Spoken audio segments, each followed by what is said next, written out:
All right, dwarves, we are back with another striking gold. Why the fuck July? Why the fucking Julian cEDH 5K? That's a difficult one. I don't know why Steve did that to us. Um,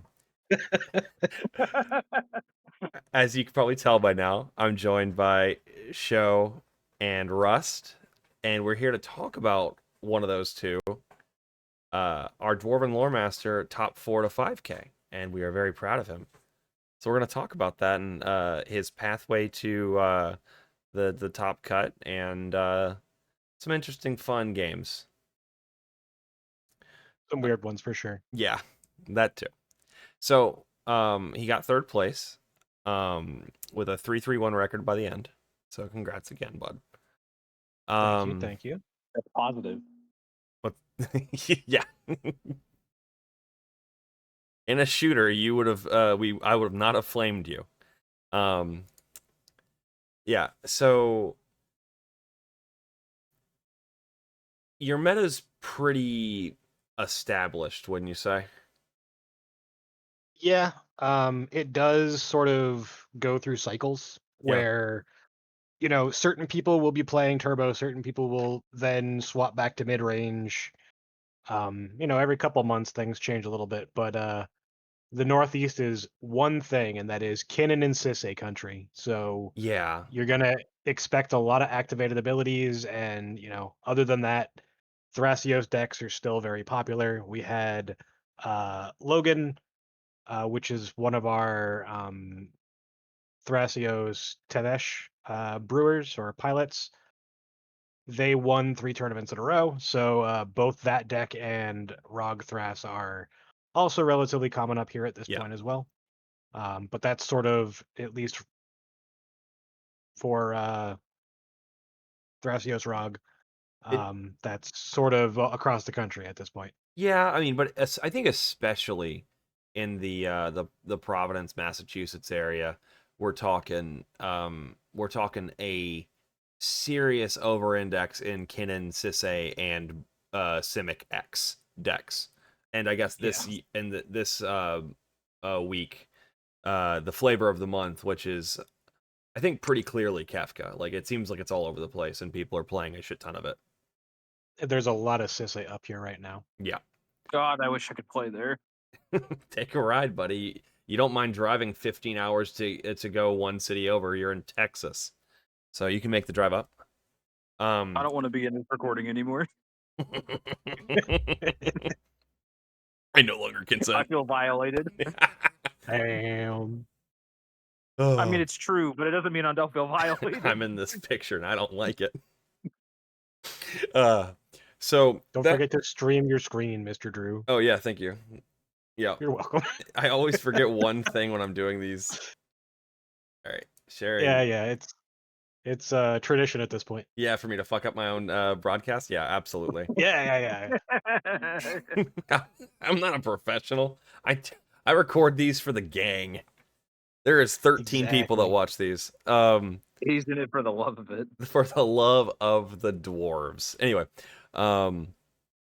so do you think that you are still tweaking for that like I'm gonna say cursed totem meta, or do you think you've more or less got that down pat in terms of what pieces you need to be running?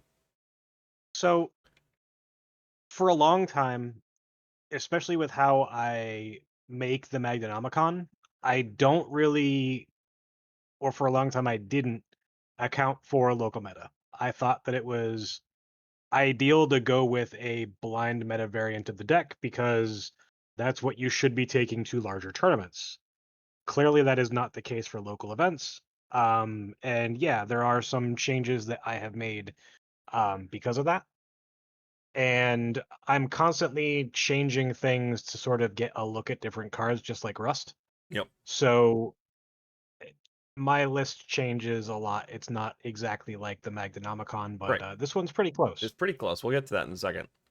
I guess before we'll move on, like, what do you think, like, the in your meta or at this tournament, either one, do you think, like, really goes poorly still. Like you either don't have the tools or chose not to include the tools to manage those matchups. I am currently playing cards that I don't think I should be playing, based on my experiences with them. And they're probably going to come back out, but we'll get to that later. Okay. But those are cards that are for the decks that I probably shouldn't be teching against, even though they are a decent amount of meta share. And those are the Cynic X decks, the Thrasios, Cradle Farm sort of shenanigans. I don't think it's our job to police those decks. I have some incidental stuff that does police those decks, but that's not my goal Sure.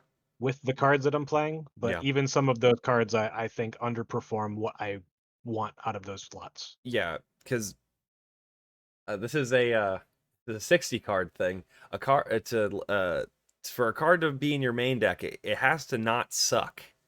And it Yeah. can't just be, it has to like really overperform in general or just spike like crazy against the the deck you're teching against. Like Right. like if you're playing like more niche and varied stacks effects, right? Right. And we're Which not we really used to do, yeah. but a lot of us have moved away from that sort of stuff. And And now that the deck is getting a lot leaner as far as like good what stuff. you can and can't consider flex slots at this point. And really depending on how the pilot wants their deck to function, sort of dictates like 5 to 10 slots. But even then, like now that we're getting more and more cards, that like Edge of Eternities is coming out, and we'll talk about some of that stuff later. But um it's getting really hard to find things that I actually want to cut from the deck or can cut for something new that's coming out. So I'm getting to the point where like if something's not strictly better, it's really difficult for me to like want to make changes Right. outside of just like testing random stuff. Right. Doing your crackhead math. Yeah. All right. So let's get into your list. We have So there was a question on there yeah. that I didn't answer. It Oh. was, did you do any specific prep or make any deck changes for this tournament? I've had the same deck list basically for my past 2 events. Uh-huh. I top forward both of those events as well, which we didn't cover. Because there was some shenaniganry that happened in both of those events that don't really need to be talked about. Yep. So Congrats anyway. thank you. But I've been steadily improving as a pilot, which I'm very happy about. Clearly That's by my boy. results. But Number go up. number go up, but I still make mistakes, and there's still a lot that needs to be learned. But I didn't change anything for my last event. Knuckles came out, and I am one of the few people in the server that don't like the card. I think that 4 mana should win us the game. That card does not win us the game. Sure. And Oh, fucking preach. I didn't really want to spend the time to proxy it. I just took my deck as it was for my last event. Yep. So there was no specific prep. I put Pithing Needle in for the last tournament that I was in because I know what the Northeast meta is like, and I don't regret it. Gotcha. It doesn't come up in this tournament for my deck, but yeah. What does it? Pithing Needle. Oh, okay, gotcha. Yeah. I did notice it was out on the lists. So let's get into the lists, if you can call them plural. So really 103 cards.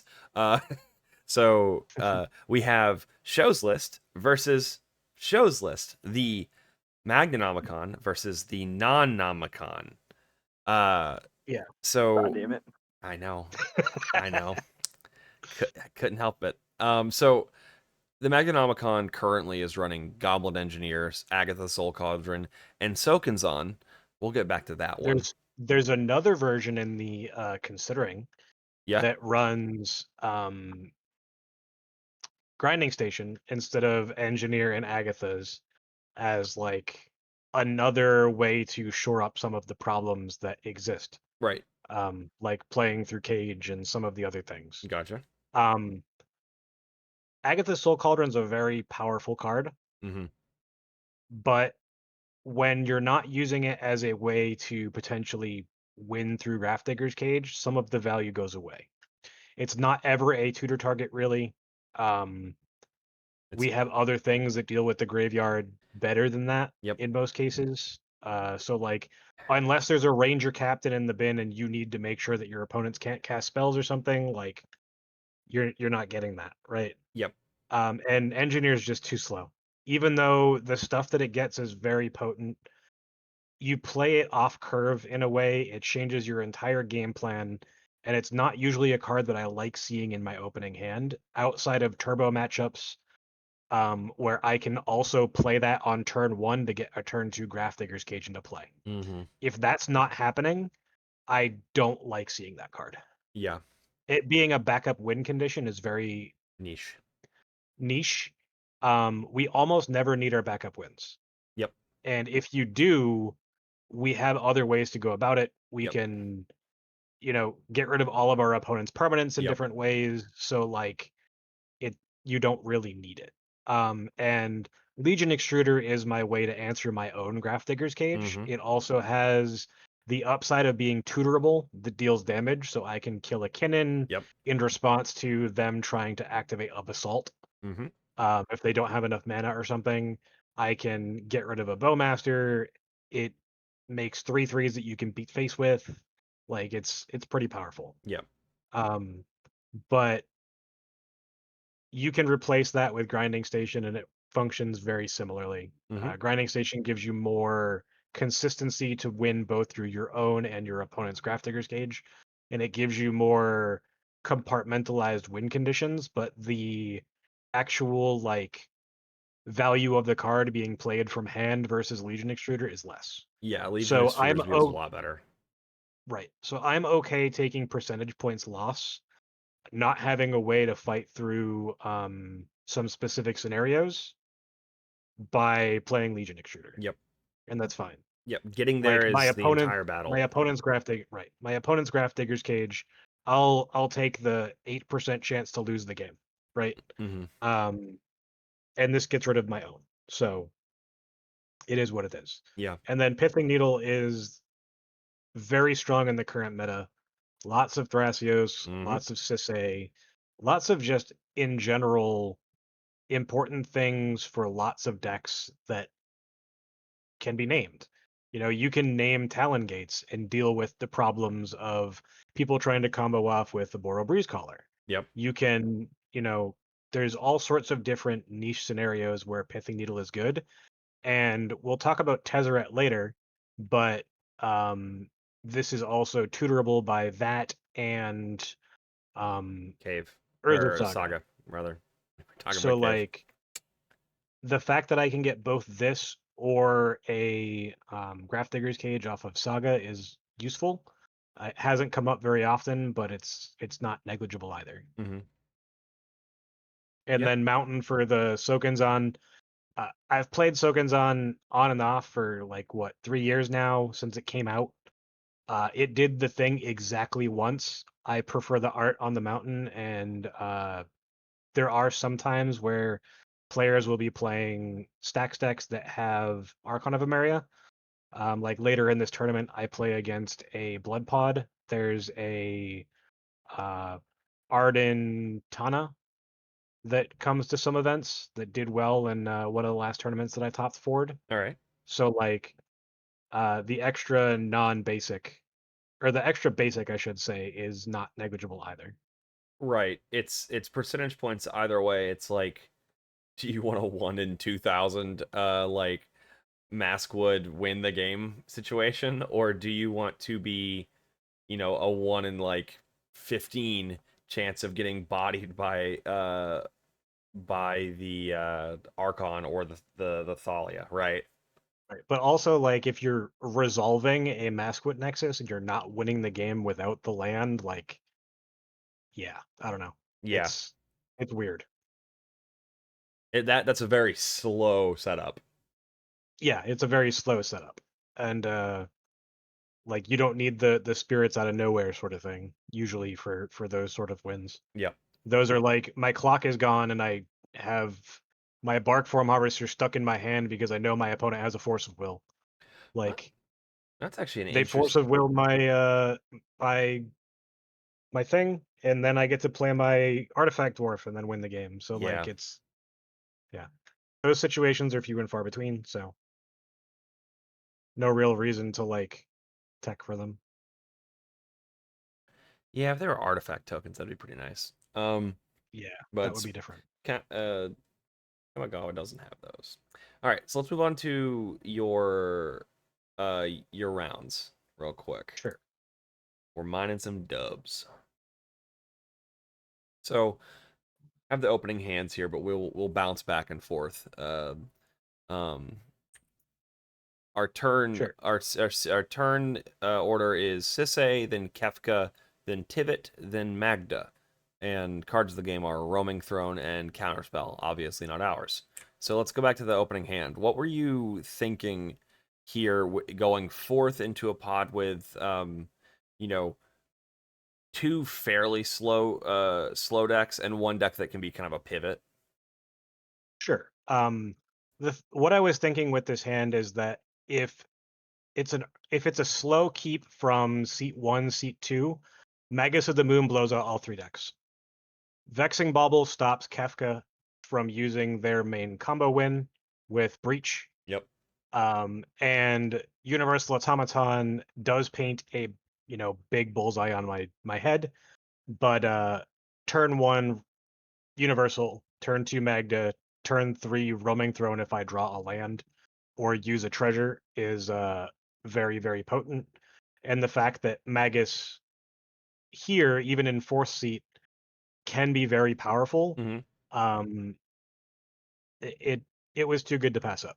Sure. No, yeah. And then obviously SWAT is just universally something you want to see. Mm-hmm. You know, I like that assessment. But unfortunately, it didn't go that way. What happened? No. So essentially what ends up happening is Kefka ends up playing out like 3 mana rocks on turn 1. And now Magus of the Moon is no longer an option. Yep. This is something that happens, I want to say, close to 80% of the time that I have Magus and I'm not in seat 1. Yeah. Where I can play it on turn 1. And if my opponents are in a position where I'm trying to like force a 1v1 that doesn't really make sense for me, I don't want to be doing that. I don't want to take Tivit off of their ability to interact with Kefka. I don't want to take Tivit off of their ability to interact with Sisay. And unfortunately, like my hand was still good because I could slow roll into Roaming Throne and then just win, Mm-hmm. right? But one of the biggest problems was Kefka actually was bleeding information to Tivit in C3. They knew that they had a Red Blast, a Pyroblast, and some other counterspell that didn't deal with creatures. So it was up to Tivit to sort of control the creatures, knowing that they couldn't actually stop the Kefka from doing anything. And they end up blowing out a Sisay trying to cast their Sisay with a mana drain, which would allow them to cast their Tivit. Mm-hmm. That was the turn right before I was going to play a Roaming Throne. My Roaming Throne gets counterspelled. Sisay has no real action, and then Kefka just wins the game with Breach. Yikes. So there was the opportunity with the counterspell where because seat 3 knew what seat 2 had, they could have presented a draw. Because they could technically let me win the game or, kill seat 2 and then force a draw. But I don't fault them for not wanting to do that, especially in game 1. But 1 point is 1 point. So I'm really on the fence about it. But they're a long time grinder, and they're someone that most people up here have a lot of respect for, and that's Khalil or Omar. Okay. So yeah, I mean, I don't fault them for making that decision, and It did give the game to Kefka, but it is what it is. Kefka was a newer pilot, and maybe it helps their confidence and stuff. Yep, that's good. I mean, yeah, I'm one of those people that will use the information, but because Yes. I don't want the information, but I will use it. I always tell them they're bleeding after I've seen. Right. I will tell them that they're bleeding information after I reveal the information that has been bled. I will not tell them that they are bleeding information until it is relevant, because the more information that I have, the better. Yeah. It is a tournament, and if they're going to make mistakes like that, That's on it is them. it is on them, and they will learn more from it Yep. from me allowing them to make that mistake. Yep. You call it out in the moment, you make it painful, they will absolutely refrain from having that happen again for sure. So it was funny though, because Sisse looks at me as because I keep my first 7, right? Sisse looks at me as it's going into my turn after Tivit gets played and goes, he's gonna play Roaming Throne. Mm-hmm. And I go, I haven't played my Ancient Tomb yet. I drew another My land. cat just knocked everything off my shelf. Give me 1 second. All right. Let's continue riffing. But yeah, so he calls out, Soul reads that I'm going to play Roaming Throne. I was like, I have 2 mana up and 1 treasure right now. How am I going to play Roaming Throne? He's like, I don't know. I had this feeling. I was like, can you see my hand? Did you see my hand? And he's like, no, I just have this feeling. So I'm like, okay. And then I jam down Ancient Tomb and jam the Roaming Throne, and it gets counterspelled. And that's game for me. So, do you think there's a world in which you commit like you offer a draw if he lets you kill the other 2 players? So, because this guy has been around for a long time, I think that if he was willing to take a draw at that point, he would have offered it himself. He just Right? If it's not my job to be like, hey, don't counterspell this and we'll draw, because I don't know what Kefka has, and he hasn't revealed that he's seen Kefka's hand at this point. right. That's true.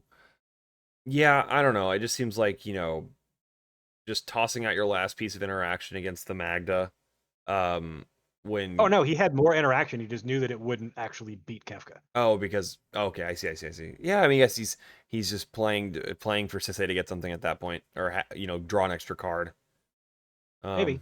Okay, that makes sense. Okay. But yeah, this was just a god hand that ends up losing. Yep. Which is annoying, but it is what it is. Yeah, Mr. Top 4, terrible luck. Yeah. Terrible luck. All right, so let's talk about our round 2, and we'll go back to the opening hand.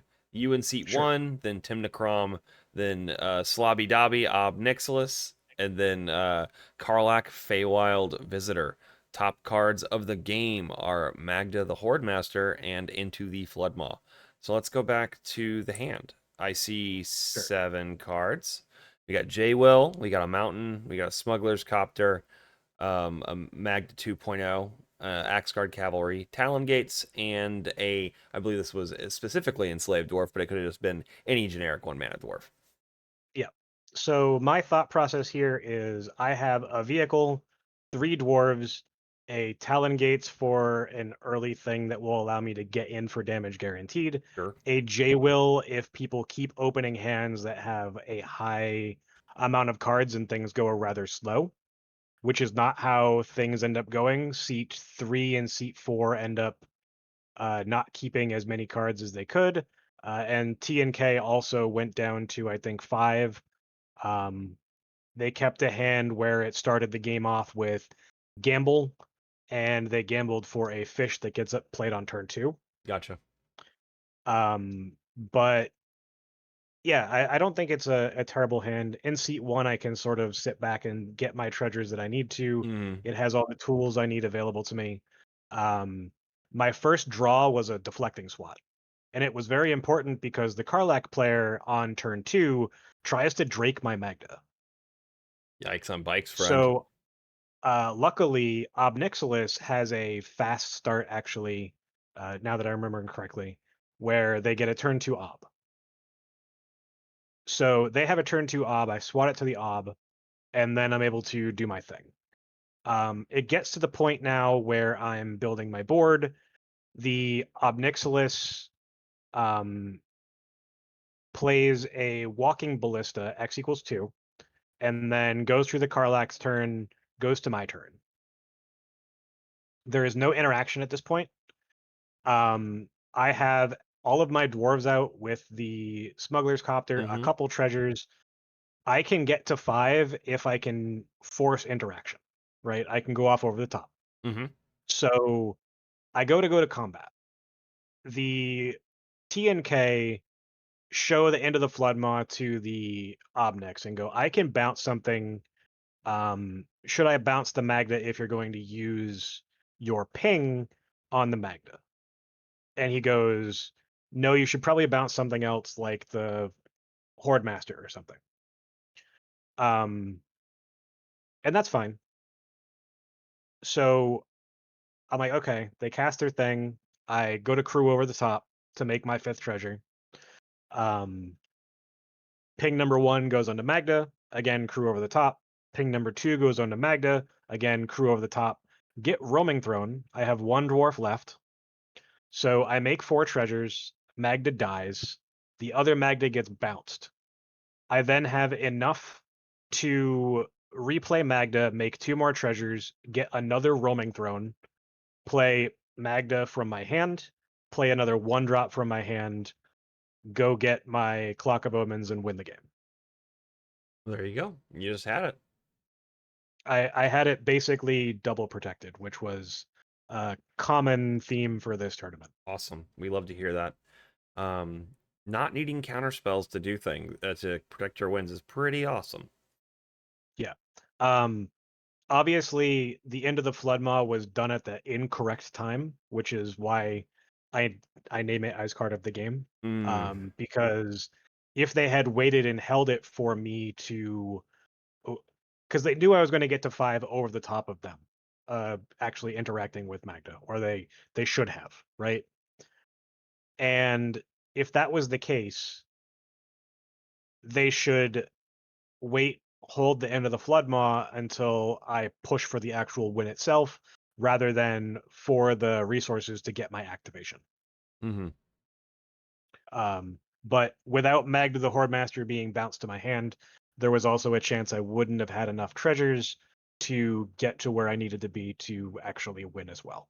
So that's again why Horde Master is card of the game for me. Gotcha. All right, on to 3. So we have Rogsai, Malcolm Vile, you, and then Sisse. Card of the game is Pyro. Well, let's go back to your opening hand. We have Mountain, Cavern, Great Furnace, Dwarven Grunt, Dwarven Scorcher, and then Pyro.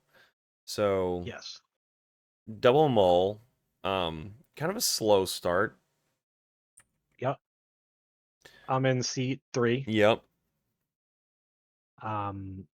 Rogsai going in seat 1. I don't really want to go down much more than that. There are 2 blue players, so it's not my job to control the Rogsai. But you know, Grixis Pirates is also kind of a turbo deck in a way. Yep. So I kind of want to focus them on each other and just do my whole turn 1 dwarf, turn 2 Magda sort of thing. With Pyro backup the entire time if you needed it. Yeah, with Pyro backup, exactly. It gets to the point where Rogsai is just kind of kept a slow mid-range opener. And Malcolm Vile keeps a hand that's 1 land short of getting to a turn 2 potential win attempt. So they end up going for a Glinthorn Buccaneer the turn after playing their Malcolm. Okay. I look to the Sisse and I look to the Rogsai and I ask them, do they have anything for this? Because I'm not sure that my interaction helps here. And they go, the Sisse goes, I can deal with this, but I don't have enough mana to pay for my pact if I do this. So I need you on your next turn to commit to casting 2 spells, so my Alotho will make me the treasure to actually allow me to do the thing. And I was like, that's perfectly fine with me. The turn previous, I had drawn a Zorn, so my next turn was going to be Zorn plus X. Gotcha. And with me having Pyrokinesis, knowing that I have another red card in hand that I could pitch to it, forget which one it was, I was perfectly fine making that deal, knowing that the creature that they had out, Lotho, would be gone. The Rog from the Rog side would be gone, forcing them to recast it. Uh-huh. Otherwise, they don't have access to the free spells or some of the free spells that they run. The person in seat 1 is actually someone I drove to the tournament with. Okay. So I know their deck pretty well, and I know how they play. Mm-hmm. So I wasn't too worried about it. I know that they'll spend the mana to recast Rog. They would rather have the ability to tutor for something to attempt to deal with my shenanigans. Mm-hmm. But yeah, so the Glinthorn Buccaneer gets countered.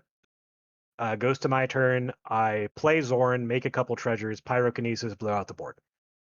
Yeah, makes perfect sense. Goes into Rog-size turn. They tutor. Now they replay Rog and they tutor. Demonic tutor, if I remember correctly. Okay. So at this point with my board, I know that if they don't interact at the proper time, they need 2 pieces of interaction. So unless they blow out Magda immediately, and they have 2 other pieces across both him and the Sisay slash Grixis Pirates, Mhm. I'm home free. Right. Because if Magda dies, I can just replay her because I have 4 mana at this point. Right. And then win the game.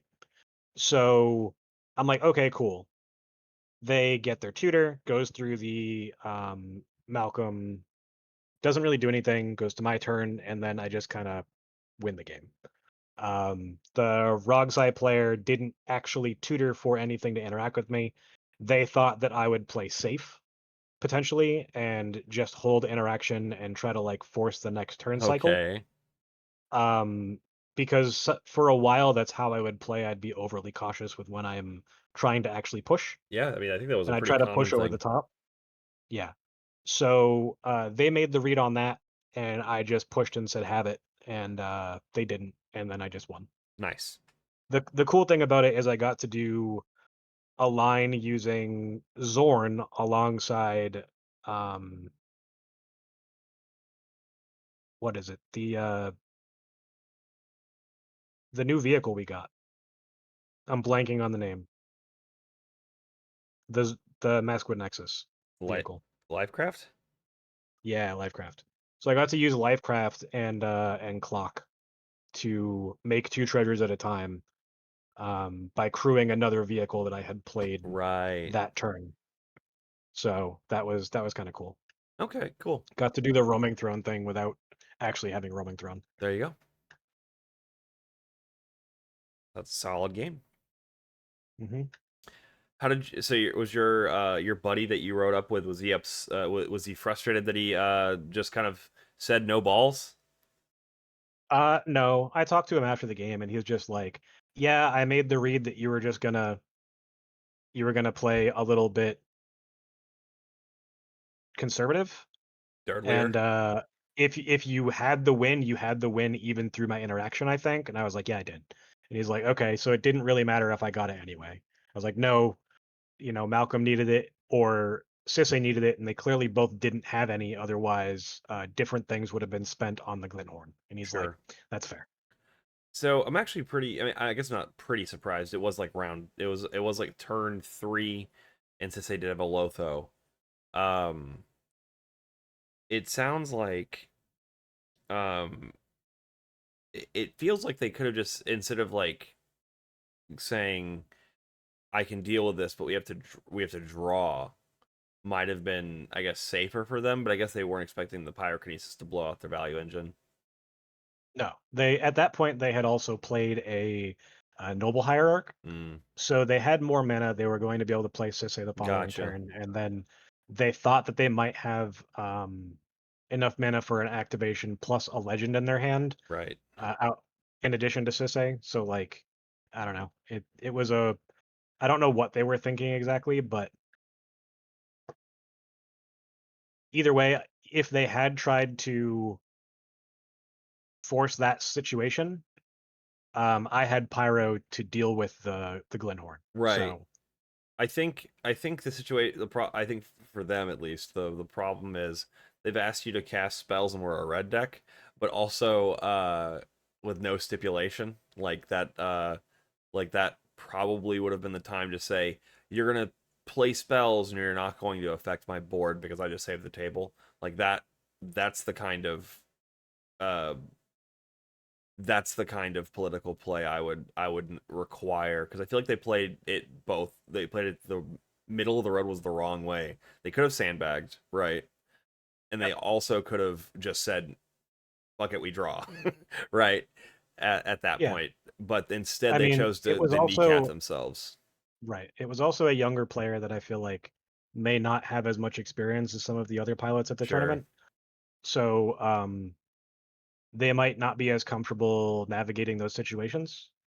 All right. Well, kid, if you're listening, be mean. Be mean, assert your value at the table. Do not let people blow up your shit after you save the game. Uh, put that I in kept my writing. end of the bargain, man. The monkey's paw curls. Yeah, Curls, no shit. exactly. Yeah, no. Very sneaky, genie.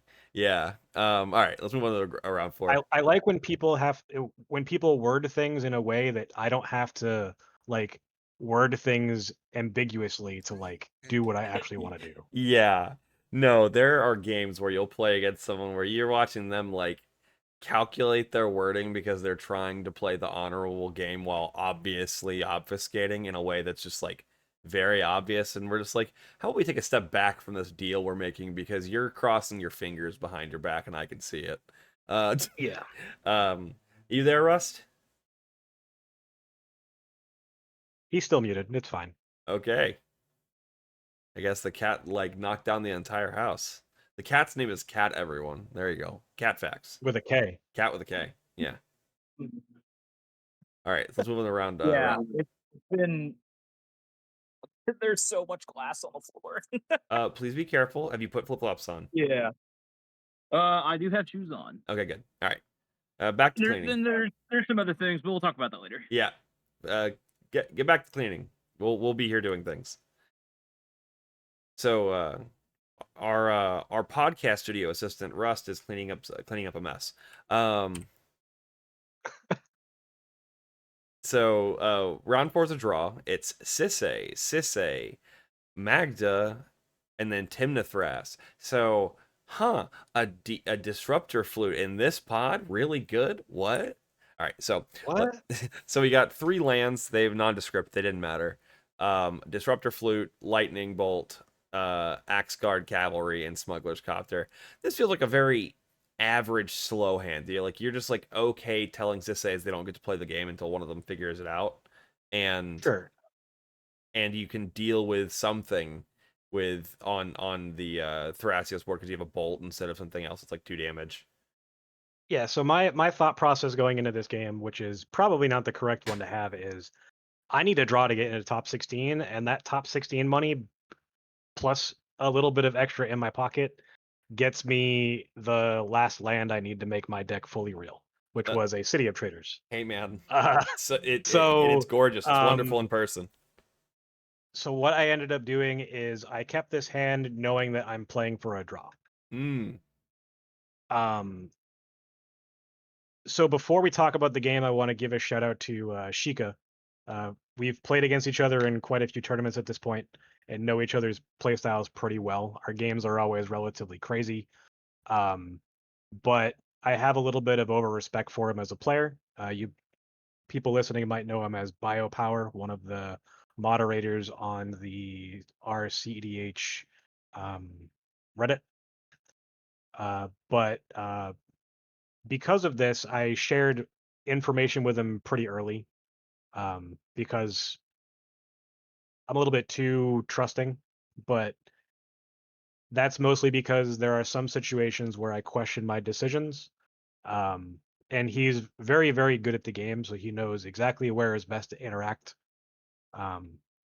And it's useful information to have.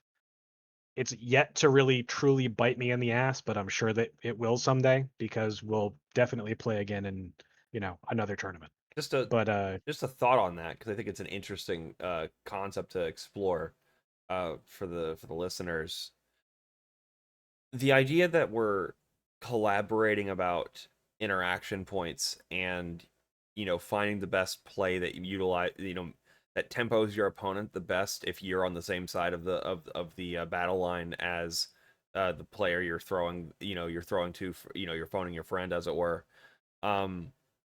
I also find that 3, 4 out of 5 times, like, I've assessed the situation correct enough that they are going to give me good information, right, and will make a better right, decision through conversation because I've correctly identified the battle lines. That's where the it's him and danger I is. versus two Sisseys in this pod, and Right. like the Sisseys aren't bad players; they're very good players. You have Max, who ended up winning the tournament, Yep. and then you have Malcolm Beckford, who has one of the better Sissay pilots in the Northeast Mm-hmm. in C2. So like this is a heavy hitter pod. Yep. So like yeah, it was one of those situations where I had to make the decision of, am I going to be working with my opponent to make sure that this gets to that draw that I Mm-hmm. want it to be, and share the information that I have, which actually, you know, they're able to share information back, and they shared some information they didn't want to. But the game was an interesting one to say the least. I did misplay in this game pretty badly. But again, my focus was on drawing and it wasn't on winning, which again is a mistake. You should always play to win first and then draw if you have the option to instead, especially as Magda. Right. I think that's a very interesting thing. Like, when you recognize that, one, you don't need the win, you need the draw. Angling towards the draw can feel like the default, and then you're just Right. not hunting for lines. You're just trying to damage control a runaway Mhm. problem or Right. two, and that can lock you into a headspace of not hunting for a line. So don't do that. Right. Split And your. this is also like a pod where Max and I are the only ones that can draw into top 16 from this. Mm-hmm. Both Malcolm and Sheikah needed to win Ah. in order to like get into top 16.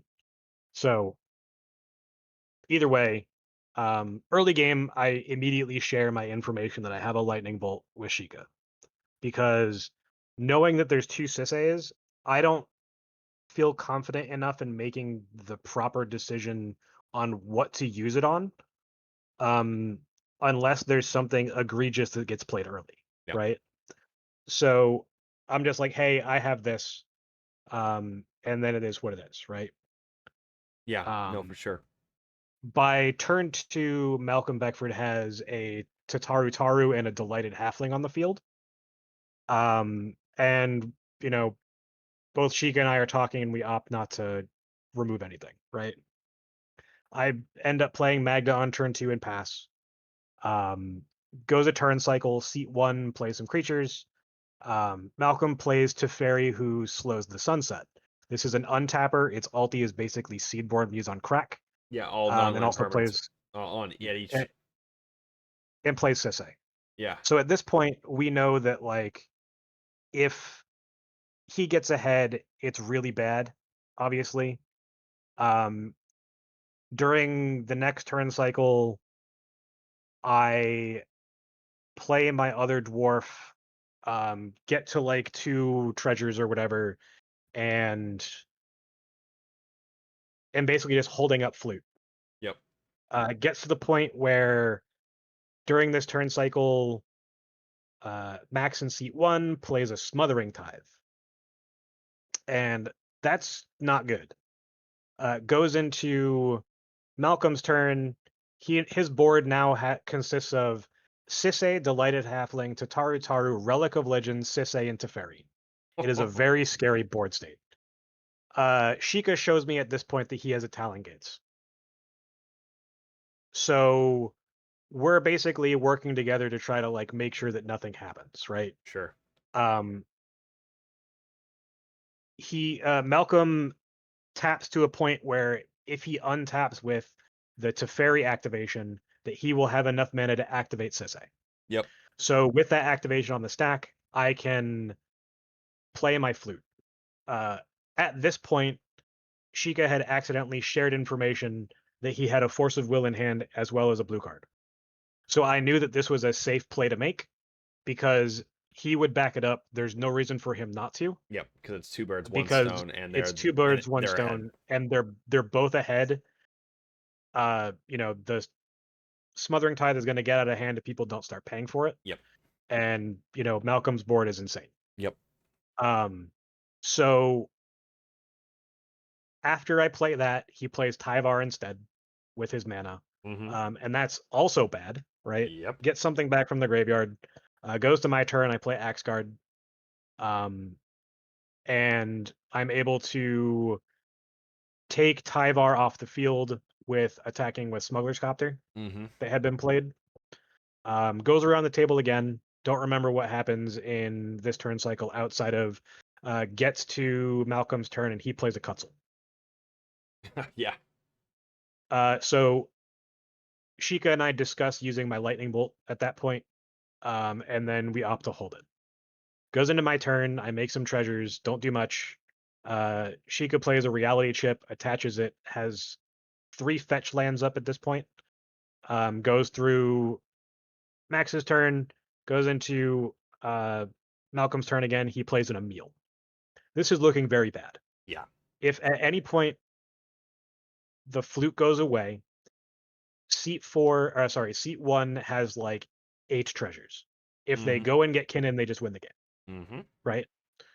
And if it goes away with Emil in play and Teferi and all this other stuff, there's no way that Malcolm doesn't win the game. Yep. Right? So this makes it a little bit annoying, but I know that Sheikah has a Force of Will, so if there's some sort of interaction to try to remove the flute, it's not really a problem. At this point, I get to 5 treasures. I go get Roaming Throne. I make 2 treasures. On my upkeep, I make 2 more treasures, and then basically put myself in a position where I can crew again in order to get to my 5th and 6th treasure. Okay. My draw for the turn is a Battered Gull. I do not need this to win the game from where I am. But I try to play it in order to get information on how the opponents are going to take it.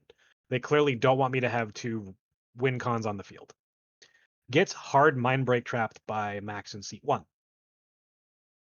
I stupidly crew on top. I should have let this resolve. Sheikah and I had a long conversation about how the game went and how it could have gone in different directions afterward. But this is the wrong time to do what I did. Yep. So at this point, Sheikah looks at me. He has 5 mana and goes, we're at a point where if you're going to push, I'm going to need to use this, and I can't use this until you activate again, and you can't activate again on top until after this, blah, blah, blah. So we're like, okay. And then Malcolm goes, I can also draw Sheikah like 8 cards by using Emil and all of my mana to bounce to Taru over and over again in order to give him and myself a card each time. And we'll find an answer. And I was like, okay, this is not the position that I want to be in. So I'm talking through things. Malcolm and I are talking about a draw. Sheikah is also kind of okay with a draw at this point because it's a very awkward scenario. And Max in seat 1 doesn't want to draw. Well, So it just sounds like if best case scenario because of where Sheikah is versus Max, the 8 cards are going to be a lot better for Max than Sheikah. Sure, but It's a big gamble. It is a big gamble. At this point, they start doing their thing. Sheikah has 3 fetch lands. He has a reality chip attached to a creature, so he can look at the top card of his library. He uses that to full effect, gets to look at 3 different cards before he even potentially has to draw anything with his commander if he needs to. But he needs to hold up his Talon Gates, otherwise I just win, right? Yep. So at this point, they're digging through Sheikah's deck. He eventually finds a Bowmaster. At this point, all 3 of us are like, okay, this is probably a draw. There's no way that we can let it get back to Malcolm's turn. There's no way that like it gets through Max's turn with all the treasures that he's going to have from all of these draws that just happened from the Smothering Tithe, and all this stuff.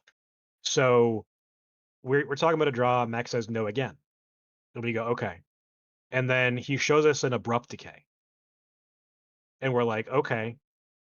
Malcolm and Sheikah start talking about how if he tries to Abrupt Decay, he has enough mana to draw enough cards to completely wipe Max's board and he won't win.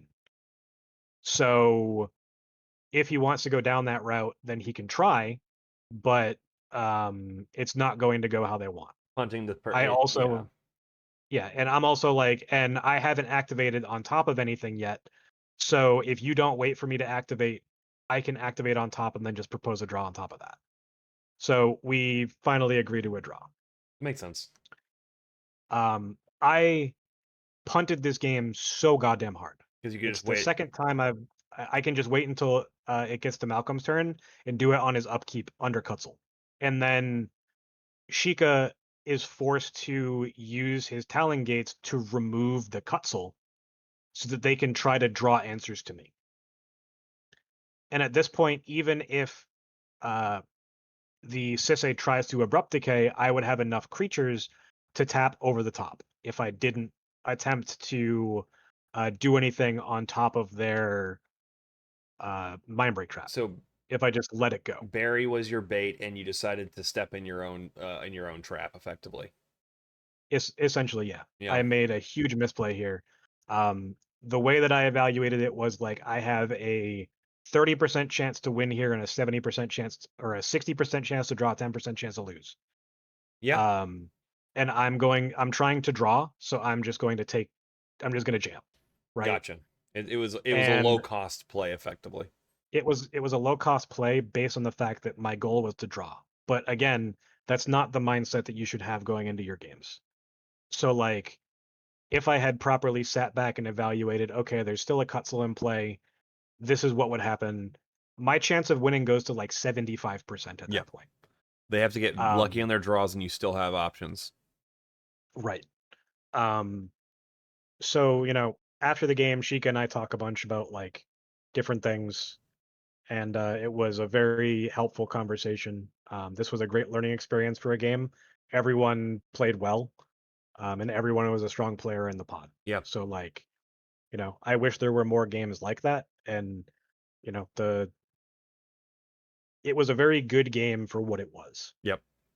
Oh yeah, makes sense. It sounds like a good one.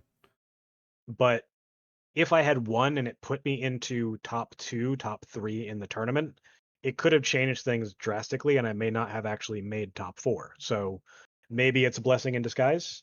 That you were were in a different pod than you would have been. Yeah, that's true. But like that's some butterfly effect stuff. We want top seeding because, you know, if a game gets degenerate, you win those games if you're top seeded in the pod, right?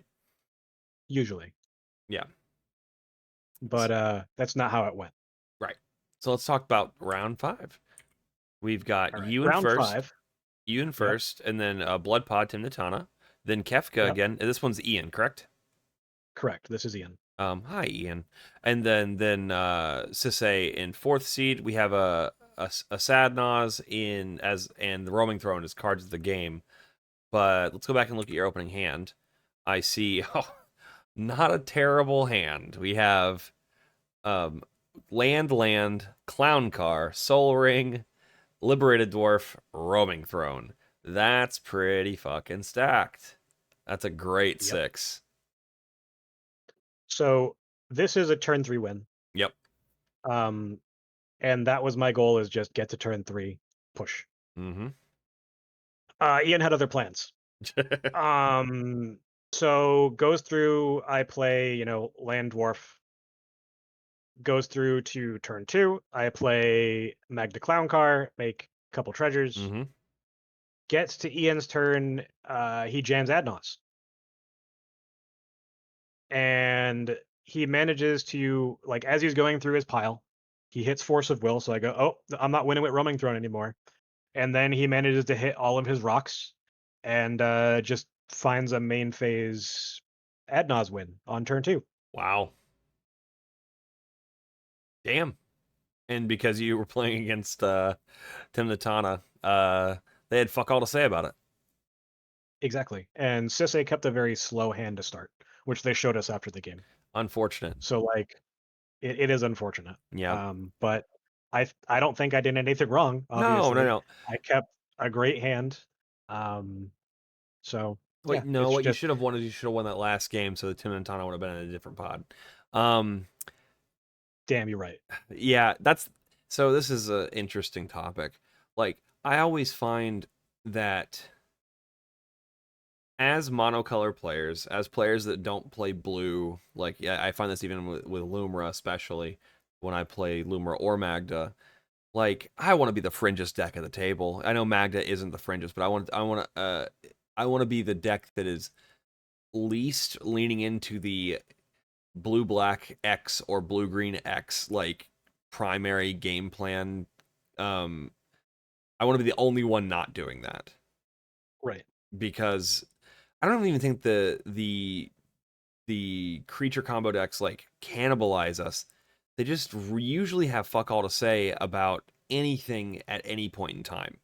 Unless it's preemptive stacks. Unless it's a solid and lucky stacks piece, and you know, mulligan better, mulligan harder. Don't have nothing to say on turn 2 before a turbo oriented Grixis pile. Yeah, unfortunate, but I think it's like playing down a player. I feel like we do more controlling than not right now, but we have in the past done a lot more controlling than practically any of these white green X stacks decks. Sure. It like, yeah, go ahead. locally for a while, like, it was a joke that I was playing mono red control. Yeah. I mean, we still run all 3 counter spells. I do. And we run 2 uncounterable cards. And Yep. and in my meta, I can't afford to get rid of Red Blast or Pyroblast or anything like that. There's just too much stuff that it hits. It's too important for stack battles. Like, yeah, I mean, it just really is. Like, being able to put the thumb on the scale is too valuable. And it can keep the turbo player from feeding the win to the person with Ristic. yeah. So, unfortunate loss, but you're still in. So we're gonna move I on. still make top 16. I think I was in like 12th place or something like that. I forget. Yeah. But I end up in seat 3 in my next pod. Yeah. So we have Kinnan, Najila, you on Magda, and then Krakashima coming in from 2023. So let's talk about the opening hand. We got a grip of 7. Not a terrible. You have 2 Disruptor Flutes in there. That's a problem. I think that would have been a game loss. It says Zoyoa's Justice is the last card. Beautiful. You know what's awesome about doing this? I can Oh do it no, live. you had Zoyoa's Justice in there. It's a 3rd land. It's a 3rd land? Okay. Yeah, it's a 3rd land. Let Sorry. me just get a mountain real quick. Sorry. Hey, Nope, no. I lied again. What It's is it? Flute, 2 lands, Zoyoa's Justice, 2 1-drop Dwarves, and Flywheel Racer. Oh, it's 2 1 drop dwarfs? Okay. I'll just throw Yeah, in 2 1-drop enslaved. Dwarves. Yeah. I was EP when I was prepping this, so don't at me. It's fine. They won't see this. So, this was a very interesting game. Uh-huh. Starts off, Kinnan plays land Mox Diamond into Signet. Mhm. Goes through Najila. They play starting town. I forget if they didn't. They didn't do anything else. Goes to my turn. I go land dwarf and it's Spark Mage. Yep. So Kinnan takes a look at my Spark Mage and he's like, I'm trying to figure out how this will impact me. And I'm like, clearly you have a mental misstep if you're thinking this hard about this dwarf. We are in a pod with Najila and we're in a pod with Krark Sakashima. You don't want to be wasting this on a 1-drop dwarf. Please don't. Yep. And For then they sure. give me the card back and they're like, yeah, whatever. Not quite like that, but they try to play it off like they don't have mental misstep and that they just really wanted to see if they play a dork next turn, how likely it is that it's going to die or whatever. And I'm just like, sure. Goes to Krark Sakashima. They go land. They play fish. It gets mental misstepped. Yeah. They are now out of the game because they went down to 5 or 4 and they kept a 1-lander. With that misstep, yeah. Or with fish. Yep. Yeah, it was a hybrid land, but still. Yeah, it sucks. Yeah. So at this point, not much is going on.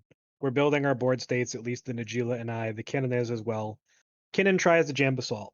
They jam Basalt, but they don't have the ability to untap it with mana that they currently have. They would need to tap 4 mana after untapping the Basalt. Mm-hmm. So they tap for the mana. They go to untap the Basalt. In response to that, I Zoyoa's Justice it. Yep. Go through the Zoyoa's thing. Go through next turn cycle. They have their Basalt in their deck, so they try to Whir of Invention for it. I have Flute. So I'm like, am I really going to have to name Basalt with this Flute right now? Or Kinnan, or whatever. They don't have an outlet in play.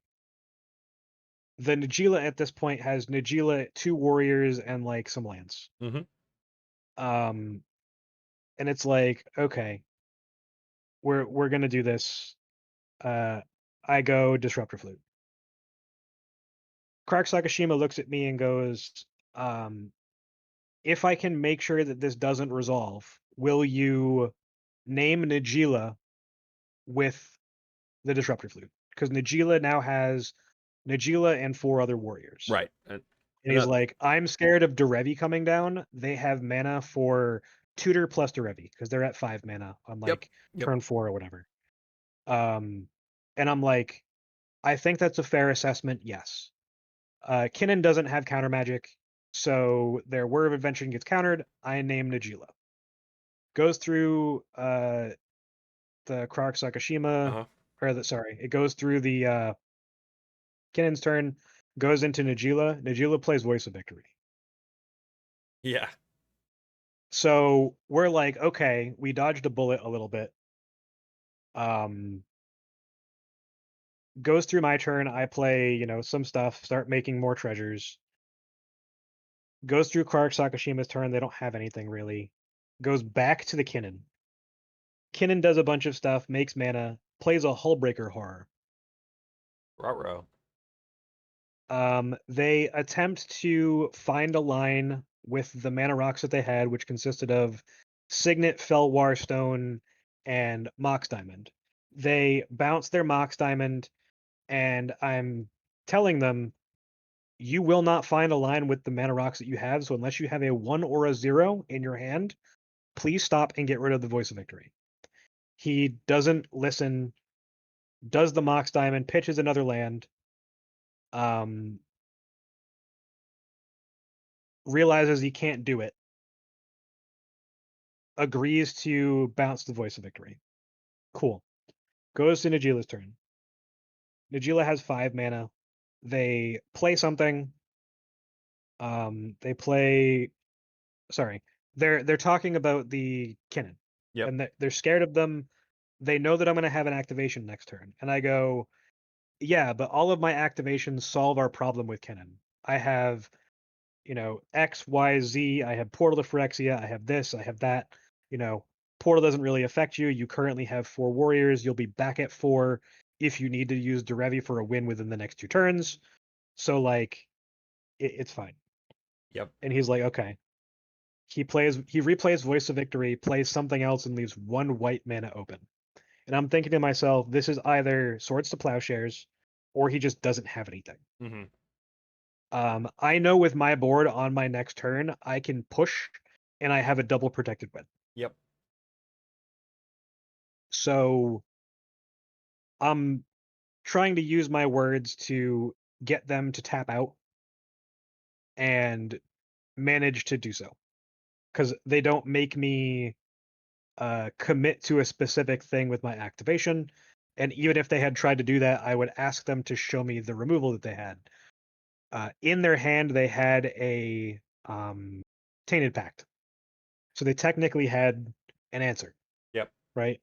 But I would have been able to fight through that. I had the mana to replay Magda if she died. There was nothing that could really stop anything unless Kinnan also had a way to bounce my commander. Gotcha. So it goes into my turn. Go to start doing my thing. Kinnan plays an endurance. Mm-hmm. We're all not paying attention and let him bounce my Magda. You're not supposed to do that because Hullbreaker Horror is only for non-creatures.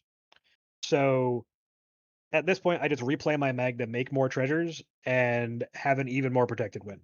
Yep. And then just win. Yep. So like it didn't really matter, but like I knew that they didn't have counter magic. Mm-hmm. There was just white up from the Najeela. I knew I was still double protected once Magda came back down. Yep. So like it was in the bag at that point. Well, very good. All right. I mean, the disruptor.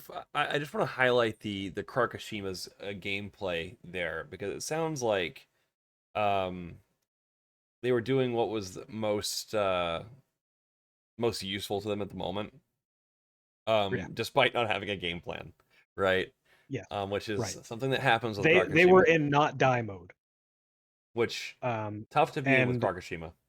you know, if I had not disruptor fluted naming Najeela at that point, they had enough mana to use their Tainted Pact to go get Derevi and win. Yep. So it was a blessing that they had the Reb Yep. and were willing to use it to Mhm. stop the Kinnan and recognize that they didn't have any creatures, so they're just going to get beat the hell up. Right. Which is a problem if the card they have in their hand is Git Probe. Yeah, sure. But like, yeah, it ended up working out. We really had to fight that Kinnan tooth and nail. And you know, after the game was over, Kinnan gave me props because he's like, you know, you had all the answers, and you still were able to fight through, you know, all 3 of us basically, Yep. or fight through my onslaught and then deal with the Najeela with your words and win from there. There's nothing quite as gratifying as being a dwarven arch enemy monocolor like demon to the table. They're just like, they just keep making more treasures. What do we do? Like it's great. It's great. It's fun watching everyone else get in the tank to collaborate to put to And that happened a couple times in this tournament. it happens right? every time I go to organized play. Like it just it's pretty common. Like Magda just requires that kind of coordination, and because we're so it's a weird mixture of on board with like combat trick style of gotchas. You know what I mean? Like they can see it coming and they can see all the gears that you might have, but they don't necessarily know how they turn together. And that's a fun place to be when you're the person with all the knowledge there. Yeah. All right, you want to talk about top 4? Not really, but we're going to talk about it anyway. Yeah, it's gonna happen. All right. All right, let's do this. So we have 3 lands. Let's just talk about the pod. We have Ian on Kefka, a Sisse, a Magda.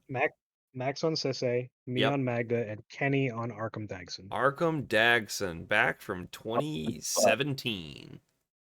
Yep. I love So this. before this game, Kenny is talking to me and telling me that he hates losing to me so bad. He loses to me in every tournament that he plays me in, and he added tech specifically for me. So I'm like, "What did you add?" And he's like, "Maybe it'll come up in the game." I'm like, "Okay." Um, but yeah, this is a very odd game. So let's look at my starting hand. Yep.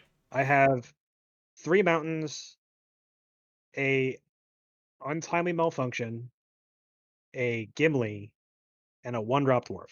Yep. Um, That's pretty slow, it's buddy. yeah, it is, but there's 2 other blue players that can potentially control the Kefka. Yep. Um, I don't want to be the target for Arkham Dagson when they do their first activation. Yeah. Um, I want Sisse to be ahead of me, and they're also ahead of me in seat order. So that's sort of my game plan. I keep a little bit of a slower hand. I know that Kefka doesn't play a lot of creatures, so if Kefka's not down, Gimli is going to go to town. Yep. Um, and yeah, the game ends up at a point where like my turn 1 draw is like a clown car, and then my next turn draw is like roaming throne or something stupid. Never So fucking like punished. it's but this game is just a shit show, man. Um, so turn 1, Ian goes land Darkrit Necropotence. He went down to 5, I think. So he refills his hand, gets 6 more cards or whatever. So Goes through the he goes process. into 5 life. No. He only gets 6 cards. He Okay. plays conservatively. Gotcha. So Max and I go, Kenny, do you have anything for this when it's on the stack? And he goes, no, but I have something that is for your decks that might be useful. And we're like, what? So he shows us a Cyclonic Rift, and we're like, that's not super helpful right now. And he's like, well, I have the tech that I added for your deck. And I was like, you're going to need to be more specific than that, Kenny. And he goes, I have Pithing Needle. And both Max and I go, you can name Necropotence with Pithing Needle. Kenny, play Pithing Needle, name Necropotence. And he goes, okay. So go through my turn, I do my dwarf. Goes into Kenny's turn, he does Pithing Needle. Pithing Needle lands. Resolves. I'm shocked at this point because you can Necro on top of the cast. Of course. We have openly discussed that Pithing Needle is going to come down and name Necropotence. Mm-hmm. So, unfortunately, Ian makes a huge blunder and lets it resolve, goes into his turn. He goes, oh, fuck. I basically just lost the game for myself. I cannot draw any longer. So he plays out his hand, bunch of mana rocks, and then an Imperial Seal. He talks to Kenny and goes, I'm putting something on top of my deck that will help with Sisse and Magda if I'm able to ever draw a card. So Max and I are both like, okay, we know that he has interaction for us to stop our wins. Like, what's going to happen? So turn 2, he plays the Arkham Dagson plays a Mishra's Workshop, plays a thing that allows him to untap something with an Okay. activated ability. Okay. Oh, 1,000-year And elixir. no, something else. It's untap anything. Okay. I forget the name of the card. And Ian goes on the next turn cycle. He turns to Kenny and goes, I have that card on the top of my library. If I play Kefka, I can draw it. And then we we have an answer potentially for Sisay and Magda. Going into my turn, if Kefka is not on the board, I will be able to cast Roaming Throne, get double triggers with Gimli, Mm-hmm. and then just win the game on Yep. like turn 3. Yep. Right? Or turn 4 or whatever. And that doesn't happen. Kefka comes down. Max has 1 black mana open, or 1 black white or something, I forget. There's already Farah, whatever, the green white thing from Final Fantasy. It's a 3-drop I don't know. that makes legendaries cost 2 less. Okay. It also gives them like +1/+1 or something. Gotcha. I forget the exact card. Okay. But it's very strong for Sisay. Sure. So I'm like, okay. Kefka comes down. We all choose something. I choose Untimely Malfunction because I don't want to get rid of my Roaming Throne. Mm-hmm. Right? That's just a bad decision. So I should have kept the Untimely Malfunction. Because if I did, I would have had an answer for Sisay. Mm. But I don't think about it like that. Right? You want to win the game. I would have won the game because I could have got Roaming Throne after that. And it would have shut both Arkham Dagson and Kefka out of the game, plus Sisay. Mm-hmm. So I keep the Roaming Throne, thinking that Kenny has Psych Rift. If Psych Rift, and he has the mana to play it. So if he has Psych Rift, he can stop Sisay if they try to win. He discards it to Kefka. Yikes. So So I'm not sure what's going to happen on Ian's end step. Obviously, Max uses that black mana and casts Vampiric Tutor. He ends up getting Vivian on the Hunt. Hard cast Vivian on the Hunt. There's no counterspell. Vivian pods the Pharaoh whatever mm-hmm. into Felidar Guardian, Mm-hmm. Flicker. into Flicker, Karmic Guide, Kiki Jiki, wins the game. Yep. Man. So I Bodied feel by really Kiki. bad. Yeah, I feel really bad for Ian for overlooking the Pithing Needle resolution, because he clearly would have had the game if he drew another 30 cards. Max played very well with, the situation that occurred. I definitely should have kept my Untimely Malfunction, but you can't not keep the Roaming Throne. Like, there's just, I win the game next turn if it gets there. Yeah. It's a very hard decision, especially if you just think that your opponent is going to keep the interaction that stops both you and the Sisay, Yeah. but they get rid of it. Yeah. So And should you have I don't know. politicked there? The problem is I didn't think to talk about the Kefka thing before it happened, or with the ability on the stack, right? Yep.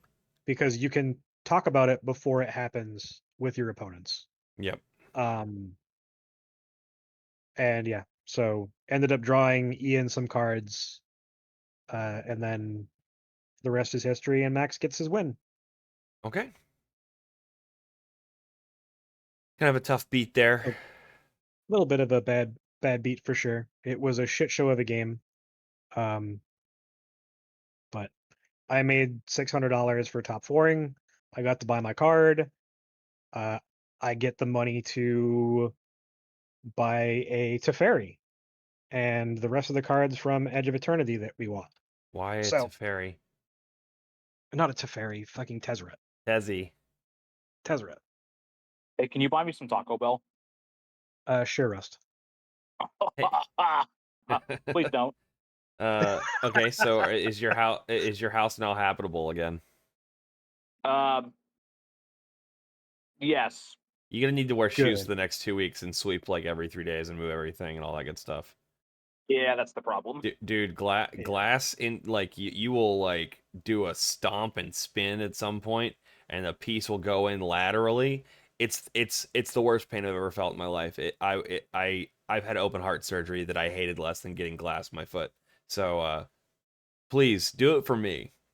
Don't just shoes on for the next like 2 weeks and go crazy on that house.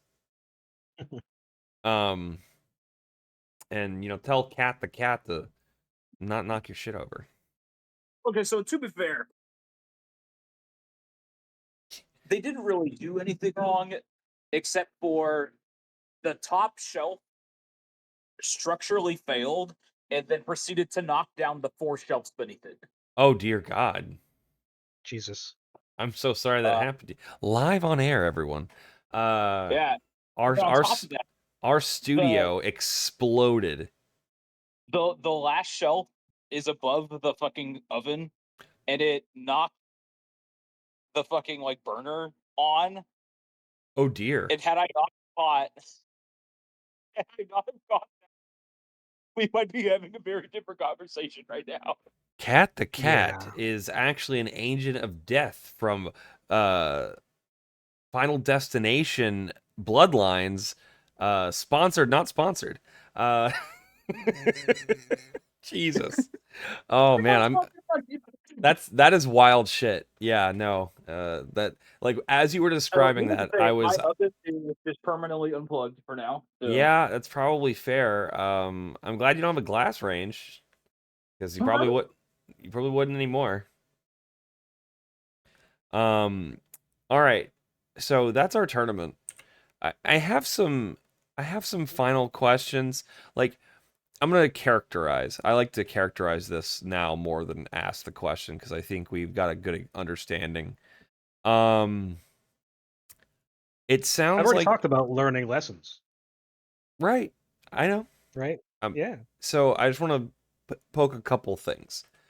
Yeah. It sounds like you identified your windows fairly early, and outside of that time where you were just like accepting a draw instead of trying to fight for a win. You more or less were on top of your windows and pushing them. 'Cause that's kind of where the deck is right now. We just kind of make them have it at this point because our deck's so Right. consistent. It sounds like when you politicked well, but there were a couple of times where you let opportunities to share information when critical things were happening. You let that pass you by and immediately got burned by it. Sure. I mean, the if you're talking about like the cyclonic rift part, that's definitely something I could have mentioned. But I didn't think I needed to. I thought it would be something that is Obvious. very apparent and obvious, but Something apparently that not. if I untap, I win. You what? Maybe his hand was also something that, like, if I untap, I win. Right. Oh, it was actually. If he, So multiple we, agree. yeah, we were talking about it after the game, and if he had done something differently and not given Ian Kefka, he probably would have won. Well, I'll know better next time. Yeah. But as far as like how I felt about my play, I hadn't played Magic for a month. Wow. I've put my head down and just been playing Path of Exile. Yeah. So I We've thought missed you. that I did very well. Even though I top four'd the last tournament that I went to as well. I thought my mulligans were pretty good. Yeah. My decision making based on my pod was very strong. Mm-hmm. Like you said, I made a misplay on my window in game 4, but other than that, I was able to completely understand what was able to happen, and sort of take advantage of my opponents not knowing exactly what to do. Yeah. Um, and I was sandbagging where I could, like Yeah. talking about game 1. Mm-hmm. My politicking was very strong. So, yeah, overall, I think I performed very well. I'm very happy with my performance. And again, it's just game 4 is a learning experience. Never forget that a Cutzel is in play or a defense grid Yeah. or a voice of victory. Yeah, like if they're gonna we get to operate under those effects very comfortably. So if they're gonna do half the job for you of turning off interaction, you might as well let them. Yeah. We talked a little bit about the arch enemy bit, and that you did a pretty decent job. Like you had at least 2 games where you won over top with double protection, which is ideal. hmm And that sounded good. And we've already talked about teching for your meta. You've got that kind of dialed in, and Yeah. I do want to talk about the underperforming cards. yeah, let's do that. Magus of the Moon and Blood Moon. Yep. I'm going to get on my soapbox. All right. These cards are very, very strong in seat 1, seat 2 if they come down early enough. Mm-hmm. The consistency where this happens is potentially not worth the deck slots. There are, in the past 6 or 7 months, I've had exactly 1 game where it did the thing, and I still didn't win. Mm-hmm. Every other time I play Magus, it gets bounced. Or I can't play Magus or Blood Moon because the board state is untenable if I do so. And it's sink or swim. And I can't 1v1 the deck that's already ahead. So, like, to me, if that's happening as consistently as it is, it's better to add other things that give more consistency to your deck rather than having those 1 in 500 games where you're just going to lay up into a win because you've shut everyone down. Yeah. Unless your boss, which, props to boss, he's excellent, and his deck building is working for him in his region, and it's just working. It is what it is. He's Yeah. consistent. Outside of him and his area, it doesn't seem like Magda's a stacks deck anymore. And we cut more stacks pieces the longer we look at our lists, and we just keep getting good value pieces that just make our deck incredibly consistent. Right. It's inevitable, right? That's what the deck is supposed to be. Yeah. We keep the minimal amount of things that are strong stacks pieces that are also silver bullets for specific win cons that are very popular in the format. And that's it. Yep. You don't need more than that. Yep. The Turbo Stacks game plan just never really recovered from Mana Vault. Or Mana Crypt, rather. Crypt, yeah. From Crypt being banned, in my opinion. Russ, what are your thoughts? Because I know that you are not playing Magus and Blood Moon anymore. He's the OG hater. This man barks at the moon. I've been off of them for 4 or 5 months now. Longer. You got off of them immediately after the January because you went home, we talked about them, and then you cut them. I thought it was longer than that. No, you had them in for the Royal Rumble, I'm pretty sure. But I still think he hated them at that point. I did. You hated them, and you also hated Red Blast and Pyroblast. Yeah. So like here's my thing with the moon specifically, right? Mm-hmm. Honestly, you got it pretty well with the like there's not really a good opportunity to catch them, and even when you do catch them, you're still not doing the thing. Right. You're not really winning those games where you cast a Blood Moon. Like the tempo loss that you take in it is not very good, especially when you consider the amounts of good lands that we're getting. Right. Like our land base is like so cracked when you think about it. I don't know. I play Lumira, so my like frame of reference is pretty skewed. Yeah, I definitely think we have, good lands, and we'll be talking about some land interactions in a little bit. Yep. So let's move on to those because it's past midnight. Let Rust finish his his thoughts. I think that was primarily it. I would like to mention that I'm currently on Red Blast and Pyroblast, but mainly because those took the spots of Magus of the Moon and Blood Moon, like specifically. Right. And then I don't love those cards, but there's nothing else in Magic that I want to play right now over those. Yep. So it's like they here they are. Mm-hmm. Right. Fair enough. I will mean, definitely be taking them out moving forward. The moons I specifically. don't know that I will advocate for it for the actual Magdanomicon because I think they're still something that a lot of people appreciate, they're and good for newer players. they're good for newer players. But I will not have my personal lists playing them most likely. I think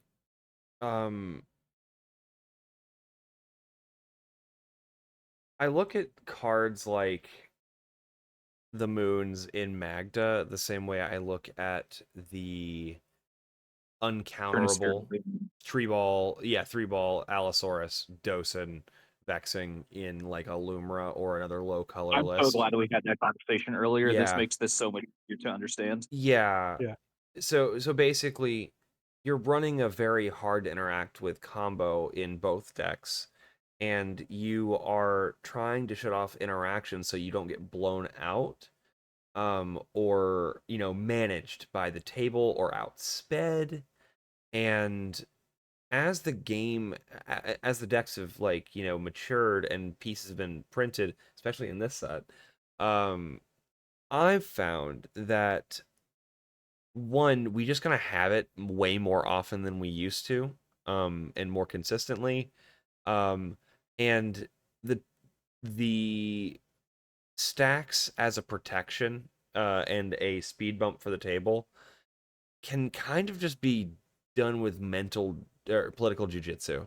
I feel like you can point your opponents at each other, to speed bump each other, and you can make deals and talk people down off the ledge when they're trying to, blow up your spot. When it comes to both Magda and Lumra, it's like, it's okay. This is I'm not. We can talk about what I'm going to activate. You don't have to blow up my board. You know what I mean? Yeah. You have better tools for it, and they're the freest tools you're gonna get. It's your, I guess it's your ninth card, right? Right. Unless you're Game playing. understanding and ability to politic. Yeah, it really does. It like you can save deck slots by yapping, guys. I'm not a good pilot. I'm a pretty good yapper. Um, um, did you have a thought, Rust? Not regarding what we're currently talking about now. Is it about cards we're about to talk about? Yes. Okay, so let's make sure everything's in the right order before I move on. Oh. Oh yeah, let me talk about this stuff. Actually, Yeah, you got I some more. think I think that Magda is in a good place in the meta if you are a good player. Yes. If you are a new player to Magda, you are going to struggle Yeah. because a lot more people understand how to play against the deck. Mhm. And the more people get used to playing against the deck, the less the deck gets played, which means that the stronger pilots are going to do better, like Boss. There were 2 Magdas in my tournament. It's just not. It's seeing a lot less play, actually. It went from being 3, 4, 5 Magdas per tournament near me to like 1 or 2. Yep. Maximum, and that's at like a 64-man sort of level. So I don't know. There's a couple reasons for that too. I think one is obviously we've had probably the most popular commander centric set in probably a couple of years come out. So new hotness is like real right now. Vivi and Yeah, Kefka for are sure. all over the place. The other thing, Yeah. the other thing that I think kind of contributes to that is, and to disagree if you think I'm wrong, like please vocally say something. But I think the deck is becoming more skill intensive, so people aren't as inclined to try and play it. It's also like I was saying Mhm. earlier, because we're so hard pressed to find slots that we can change. consistently. Like our flex slots are very low, especially for pilots that like to play the deck a specific way, Mhm. right?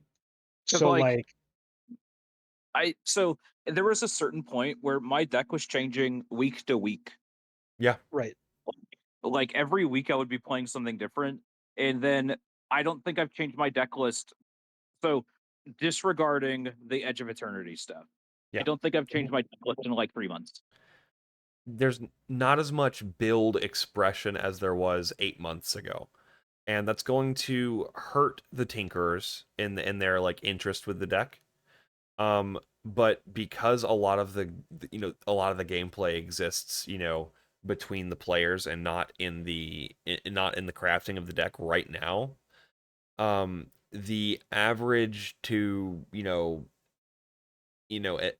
just initiated players, one, they're not learning as many things that are just like easily accessible because it's all laid out for them, and they're not, and it's just kind of there. The deck is not solved, obviously, but like the deck has more and more meat on the bones of what Magda's skeleton used to look like. We are getting closer to a fully formed organism out of the box, and Right. that's makes the tinkers less interested, because it's so skill expressive.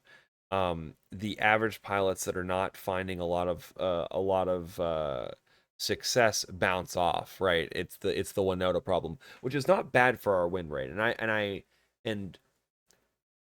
I don't want Magda to be the fourth most played deck in the game.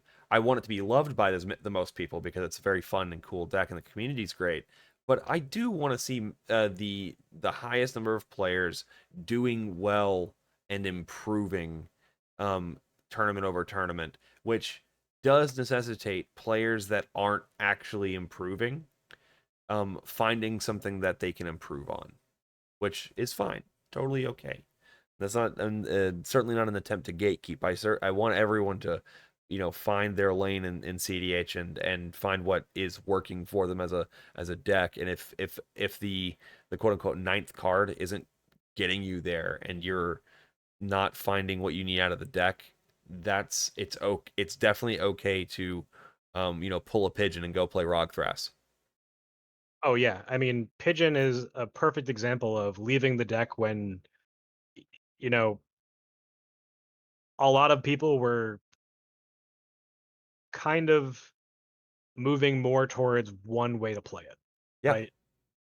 Um, and it wasn't doing well for him where he was. Hmm. And that's also another thing that is very prominent is like once your local meta decides Magda just can't exist at the table, Play it's something else. very Yep. it's very difficult. It's And Winota. other people It's will just find joy in, not being 3v1ing every game. Yeah. They will straight up make bad decisions, because at least I didn't lose to Magda, because now we're playing pickups, right? And that's really where it's at, unfortunately. I don't think that's where it's at right now. I think actually Magda's in terms of like people's like perception of Magda, I don't think Right. it's a boogeyman right now. I think I it's it good. I think that the deck is still a boogeyman, but the people who are afraid of it because of the strong pilots, and they know that it's hard to always deal with them if what they're saying is not incorrect Right. as far as like explaining game state and understanding of the game and Yep. stuff like that. And I'm not saying like that I'm amazing at that stuff, because clearly I've already talked about how I make mistakes. So, you know, I'm not perfect, Hmm. but it's also something that like the more you play the game, the more understanding you have, the more comfortable you are with your tools, Hmm. the more scared they should be of you, but also they have to kind of take into consideration what you're saying. There has to be a Um, bit of like a bell curve of fear and respect, and at some point utilizing you. You're a good opponent, respects and fears the deck. A great opponent utilizes their knowledge of the deck to, kind of judo you a little bit. And make you a kind of a political and game state football to point at other players because you have access to your deck.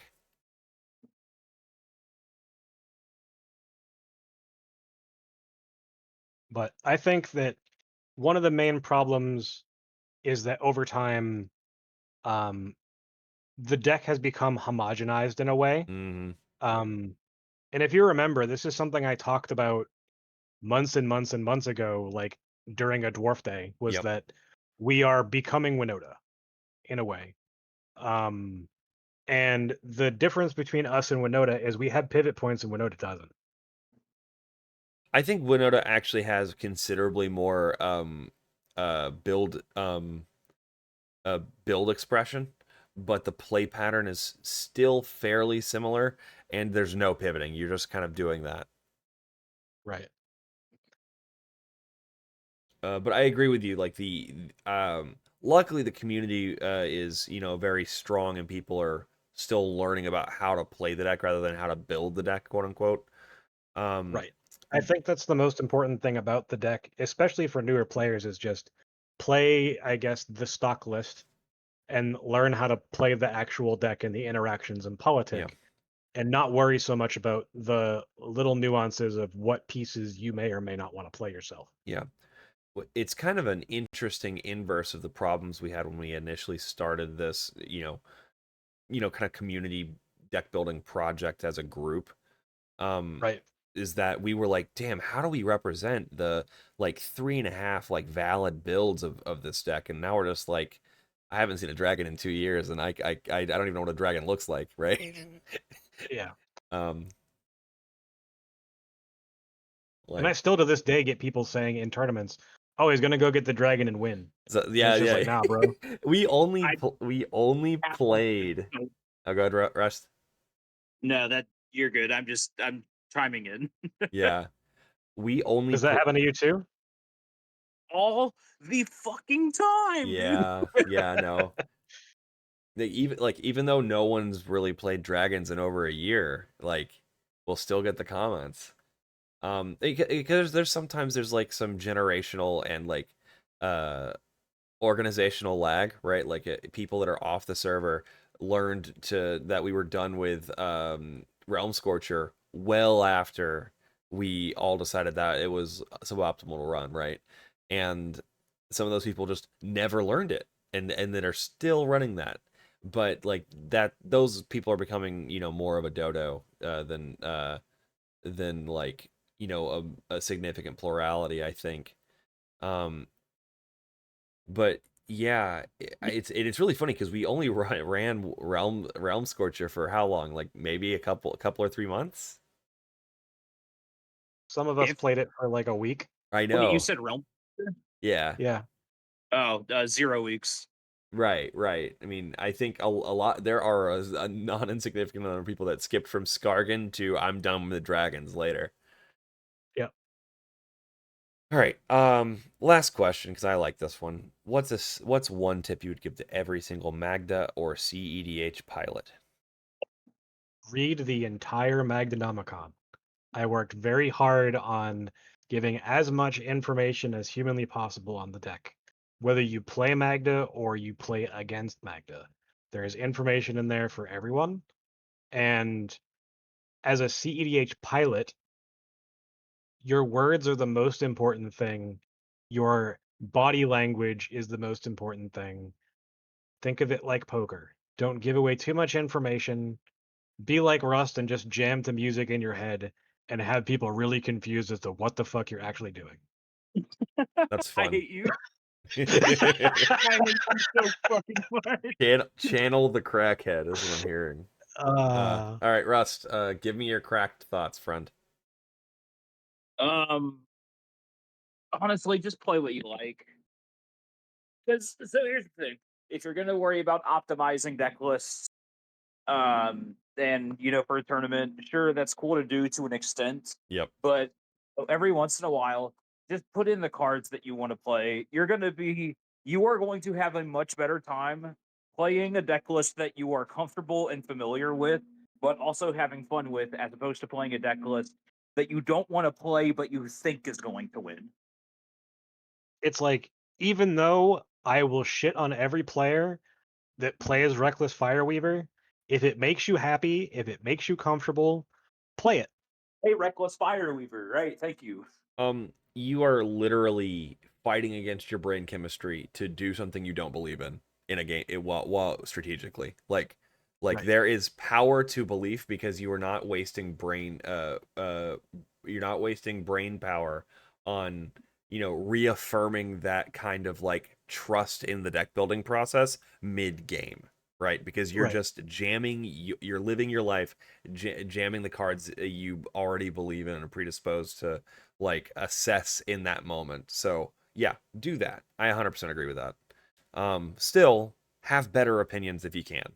Like learn is really good. Learning is really good. Oh man. Knowledge. All right. My tip will be political, not deck building based right now, because I don't think I'm particularly qualified at this moment. I don't play enough. But what I do know a decent amount about is being positive and being pleasant at the gaming table. And Even when they're 3v1ing you and shitting down your throat, oh, just be it, happy to Nah, be there. no, honestly, man, when I turn one a null, like when I told turn one null rod, turn two Magus the Moon, I'll tell them it's okay, do what you must. I've already won, and I'll just have a great time for the rest of the game. They can't hurt me. They can't hurt me. But it, for real, when you're sitting down, when you're interacting with your co-players, use their name when you're talking to them. Try to meet them on a human level. Um, the new players um will likely signal to you that they're new. I've had it happen practically every time that I've interacted with a first time player, and they seem and it's good to validate experience. It's good to ask questions. It's good to get information, not only for political and competitive reasons, but also because understanding what kind of player they are from the way they talk about their experience is going to be useful to you, and you'll probably improve their experience by making an effort to understand them. Secondarily, knowing who the most inexperienced person at the table is a competitive advantage, but not for the reason you think. It is a crapshoot to try to point the it's a crapshoot to try to point the greenest player at your chief opposition, the one you're actually worried about, and use them like a poorly loaded gun, right? It, it's possible, and many great pilots do it, but the back end of that is it's another skill entirely to honestly and effectively assess and communicate play patterns, likelihoods, um, communication styles that are happening at the table that make you believe something or mistrust someone, and educating those players in real time is very useful to gaining trust and in leveraging that in the game, but also in improving your odds at having your words taken seriously when you see them making a misplay that is going to punt the game to that, chief opposition. It's a double-edged sword. You can use them like a weapon, but you can also shield the game from misplays, and that's a very important thing. But that all starts with hello. That starts with hello, your body language, how you're sitting, if you're if you're hydrated, if you're complaining, it like all the things that affect how your demeanor and you know also just not being a misanthrope is pretty helpful. If you're not that kind of outgoing, that's cool. um not being an asshole is a good secondary objective there. That's something to aim for too. I think that's what I'd say about it. I think politics starts with hello, and you should endeavor to make gaming positive, but also educational, and make you can leverage those tools as well. And like I talked about earlier, know who to respect the opinion of, but also understand that it can be taken advantage of. Yep. Not that they're always going to, but there will come a time where you need to rely on someone else, and that reliance is going to be taken advantage of, and Right. that's just part of the game. And in those situations, like if you're on the fence, it is perfectly reasonable to say, "Hey, this is one of those moments where I could be getting judoed. Can you show me? I need a sign of good faith. Show me a card, or show me there's you can you can extract, I guess, security and or insurance in those moments when someone is making a good-natured effort for you to believe them. And as long as you're not being cagey and being obviously transactional, right? Right. You can absolutely a good-natured like when they're more worried about how you not believing them is going to affect the table than how you believing them is going to benefit them, they're probably a little less likely to seriously guard that information that they're unwilling to share as a sign that you should take their current line of logic seriously. Let's talk about Edge of Eternities. Yeah, well, at 12:30. Yeah. All right, so this is fresh from the mind. You didn't think this was going to be a dwarf day, but we're doing dwarf day. Oh my god. Fuck it, we'll do it live. And Thanic. So let me fix And Knuckles. HD. Yeah. Well, no. Does this mean I get promo? No. I mean, maybe. All right, Knuckles the Echidna. You're at work.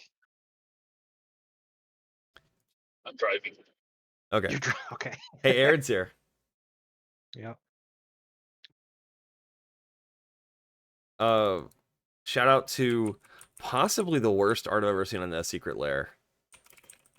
It's truly not good. It's truly something, man. Don't get me wrong, I like Tyler Walpole. He does all of the like goofy Secret Lair artworks, but like it feels phoned in. I would have preferred you like got some Shadow got cool artwork and we got that. I didn't even get the "Do you know the way, brother?" Like none of that. All right, back. Let's go to the top. Starting at the top. We have like 4 cards from Edge of Eternities, and we have 1 card from the Sonic, obviously. So let's start with Extinguisher. I'm gonna read it out. It's a Extinguisher Battleship. It's an 8 mana artifact spacecraft. When the spacecraft enters, destroy target non-creature permanent. Then this spacecraft deals 4 damage to each creature. It's got station. I'm gonna explain station once, then we're gonna be done with it. Station, you may tap another creature you control, much like a vehicle. Put charge counters equal to the power of that creature onto spacecraft. Station only as a sorcery. It's an artifact creature at 5+. So it's somewhere between crew and levels. The 5+ means it has flying and trample, and it's a 10/10. So not super relevant for us because you can't crew in response to make it a 10/10. So it doesn't act as a vehicle really. It's kind of odd in that sense. It does, but like, who's left around after a Mizium mortars effectively? Outside of the situations though where like you need to go off over the top of known interaction or perceived interaction, like things being done at sorcery speed is perfectly fine. I tap out all the time because like my opponents know I'm going to do it anyway, and unless I need to block something specifically, like there's no fucking point in not having my treasures. Yeah, no, I hear that. But my only issue is like the sequencing of events, in that this thing has already destroyed the entire board and probably a guy's cradle. Oh, I was speaking just in general. Oh yeah, yeah. But, The sorcery feed isn't a problem. this- It's only an issue in relation to the fact that this we thing. kill our own shit. Yeah. So this is a rust card. Yeah, that is very true. And I'll even point This out for all the vehicles that we run, when it becomes a creature, right? Because you crew in response to the ETB. Your vehicle's now a creature, so you're gonna lose your vehicle and all your No, creatures. no. That's not how that works. I mean, if you do it wrong, that's how that works. Yeah, if the crew is still on the stack when this comes into play, it's not an artifact. Oh, creature. that's totally fair. There is a way you can sequence it there. You're totally right. And at that point, depending on if it's your turn or not, you can use the vehicle to crew the battleship. That is true. That's an interesting situation, but I don't think it makes me more interested in another spine style brick. So let me cook. Okay. Let me tell you about what I'm dealing with here. Uh-huh. So I am already on Blasphemous Act. Mm-hmm. I am looking at my dwarves not as treasure generators, but as cost reducers on a Blasphemous Act. This man just likes board wipes. The dwarves are just an efficient vehicle, actually. Right. Yeah. So if if I am in a game state to where I can go get Portal to Phyrexia, but it doesn't do anything because they have too many creatures. Yeah. And because generally speaking, if I'm tutoring for something to remove a creature, it's not going to have more than 4 toughness. If we are, we're losing that game anyway. Just pack it up. So Looking like at you, Void Winnower. Tibbet. So here's my thing, right? Fuck these dwarves. Fuck your board state. I want to draw. It is a decent This draw is- button. Yeah, this is a good draw button.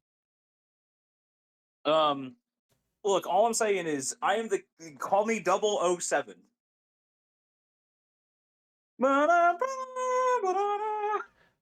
Is it because you're gonna have to explain that one to me. 0 losses, 7 draws. Oh, go. Okay. That's actually pretty good. That's really funny. I was like, because you're killing people? Maybe. No, okay, that makes a lot more sense. Okay, that's funny. Okay. Well, like, realistically speaking, though, I think that this. So the fact that it says destroy target non-creature permanent is actually huge. That's true. Because it lets us have something that's tutorable that deals with like a Gaia's Cradle, Yep. or a Smothering, or a Rhystic Study, Mm-hmm. or lets us deal with an Necropotence. Yep. Like, the fact that we get something that lets us deal with enchantments is huge. It's actually kind of crazy. And the reason that I think that the effects like Blasphemous Act and then this also dealing 4 damage to each creature is that, like, if you are the deck is built in a certain way, so, kind of referring to the way that I like to play the game, you can kind of rebuild from nothing very quickly, which that's kind of true for most, deck lists. So I think that the quote unquote downside of, wrapping your own board sure can suck, but you can rebuild a lot better than most of your opponents can, especially if you are nuking their entire board and taking away their best permanent. My only, I mean, don't be wrong, you can slow roll your cards, your dwarves. Let me rephrase. I see tension between the necessity to play this thing if you're playing it, which will cost many monies, or the tension between having enough dwarves to efficiently get to 5, which will cost many dwarves, and both of those necessitate a pretty considerable board state where I see this card, I understand its use case, I'm worried I'm not going to have it when I need it, and it will be playing the rebuild crapshoot better hope there's not more than one non-creature value generator on the field. Otherwise, you're just rolling the dice on people rebuilding slower than you. Some of you may die, but it is a risk I'm willing to take. It feels like if you are just going for a draw, it feels like a pretty solid card. But even then, I mean, it's the access and also the surety, right? It's on a possessed portal, right? So here's another way that I think we can kind of look at this, like from my perspective. All right. So the idea behind Blood Moon and Magus of the Moon is that you're going to slow your opponents down long enough for you to either A, win the game, or B, take a draw. Sure. This is that card, but it actually does that. It Yes, costs a lot more. it does it costs a lot more fronts, but it actually does what those cards want to do. I agree with you. A lot of 8-mana spells do the thing that you want actually castable spells to do. So we're in agreement then. Oh, we're so golden, dude. Oh my god. So I knew Drew was a homie. I'm gonna give my Man. opinion now. Yeah, please. I think that we got off of Spine for a reason, and outside of Rust, very few people are playing Blasphemous Act. If you are a player that likes the concept of having a button that you can press that gets you way closer to a draw, then this is a thing that is very powerful for that. But just like Spine, this gets stuck in hand. So I don't want to give myself another dead draw. Or something that could potentially screw up like 7-card hands. But at the same time, like Russ said, everything is 4 toughness or less for the most part in cEDH. So like actually being able to wipe the board when Kinnan is flipped into like 6 things, like unless they hit a Hullbreaker or whatever, it's getting rid of their board. And yeah, like it's What the Pulp Monolith wrath your board, like my problem is that if we are defensively tutoring to begin with, it is for a draw. So adding this card is specifically for draws only. Also, you can if you're tutoring defensively, it's very often that you can just demand the draw because you're not going to tutor defensively unless an opponent's your other 2 opponents are completely out of it. And if it's the one piece that is like turns their deck off, like a damping sphere or a GPS or a portal, depending on what's like very damaging, they may also be in a position where they're like, damn, I'm not going to financially recover from this. the problem I have a problem with saying that if you have a defensive tutor, you are forcing a draw. The problem with that is that I don't have many cards in my deck that say stop winning the game, and this would be like one of them. That's It's true. totally That's reasonable. for you, right? Like you're not on GPS, you're not on I'm some not of on the other Godcleric things. Statue. I'm not on Damping Spear. The only stacks pieces that I have are like Grafdigger's Cage and Torpor Orb, I mean, and that's it. I look at Damping Sphere as another Torpor Orb, just as a different thing. And GPS, I think, is the actual Blood Moon God intended. And it's just perfect. I lose so many games when I put that thing into play. I'm 50-50 on GPS. I think it's powerful. I think it's powerful, and I mean, I don't typically lose when I have it. Yeah, I didn't like not having it to the point where I put it back in. Yep. So like, we'll see. This is a card that I'll test just for funsies, but I'm not sold on it. Yeah. Yeah, I will say, if there's anything else that comes along, like in Spider-Man or something like that, this is probably the first cut. Yeah. I'm just gonna say bricks belong on the floor, not in our hand. And this is a big brick. It's a cool Death Star like boat brick, but it's still a brick.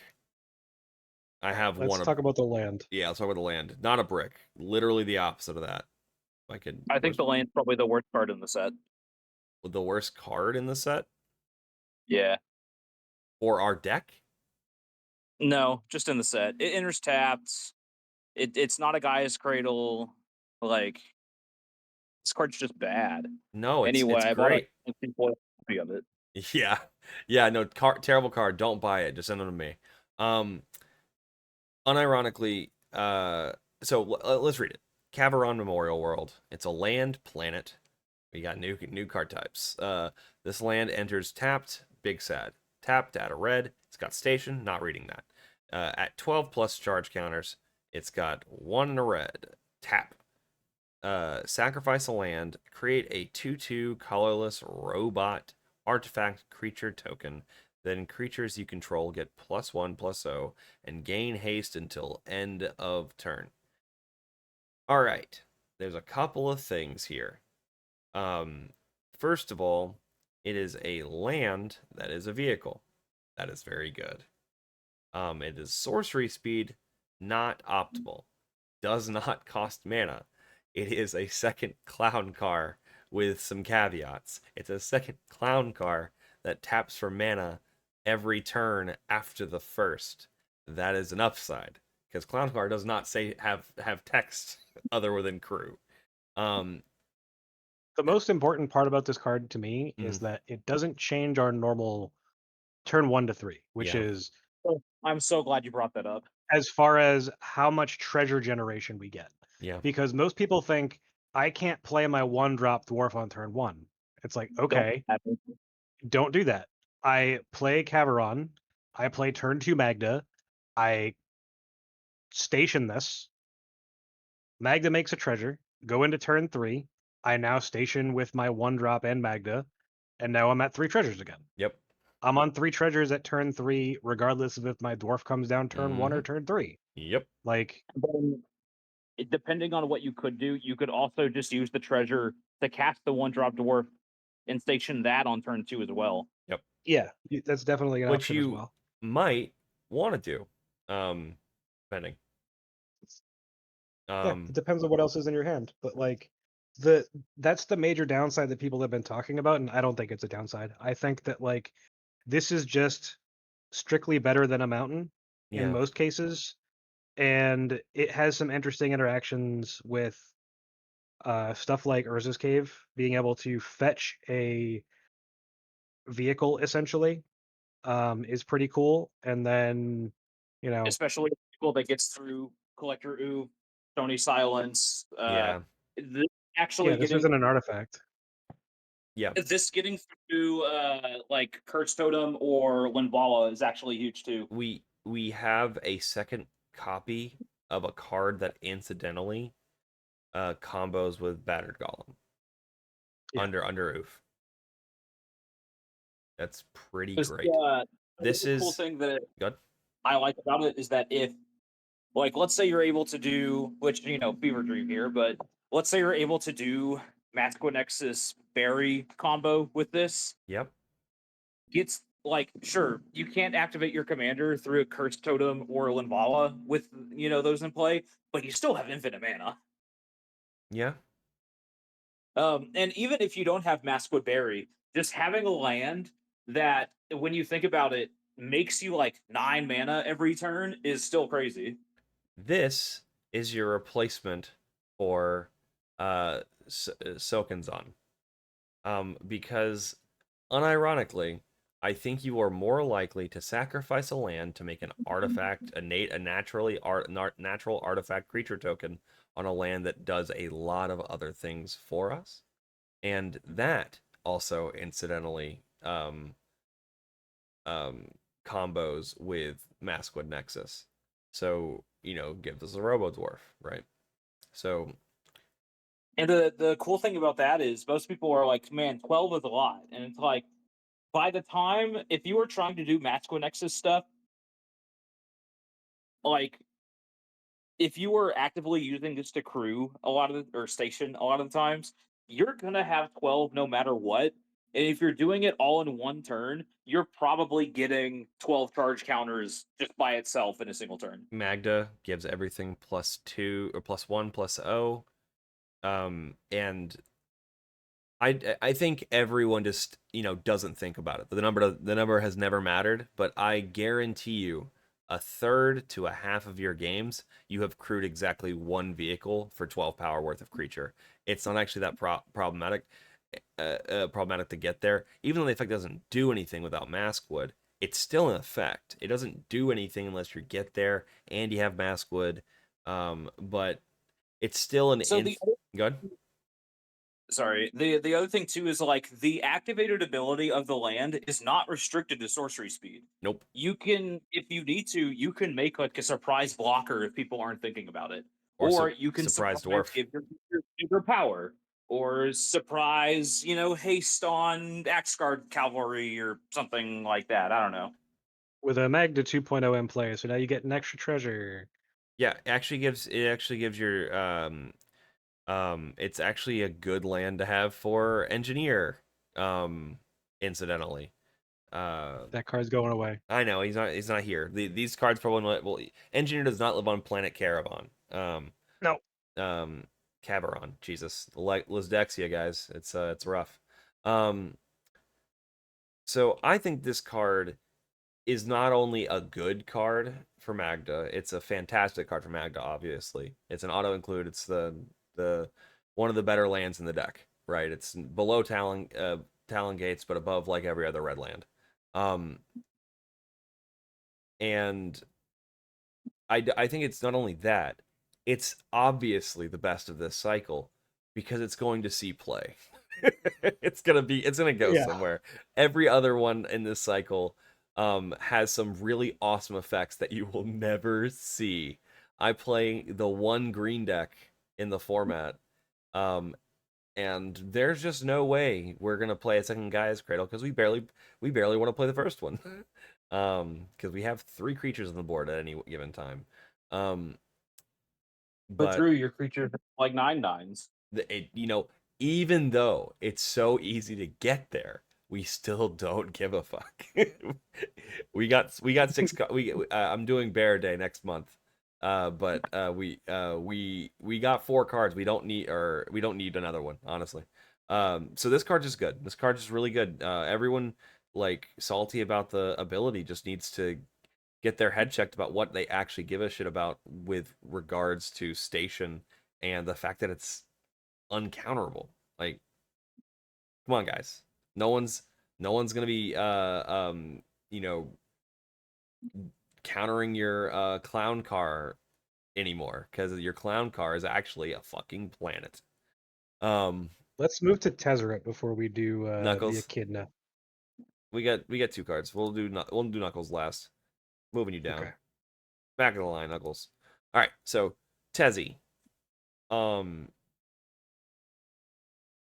not sure if auto include is the correct word, but it feels close. So let's read the card. Yeah, Tezzy. Whenever an artifact you control enters, put a Whoa, loyalty whoa. counter. He's a 3 mana. He's a 3 mana. 3 mana. Yeah, and a 4 3 mana loyalty. legendary planeswalker Tezzeret. You're right.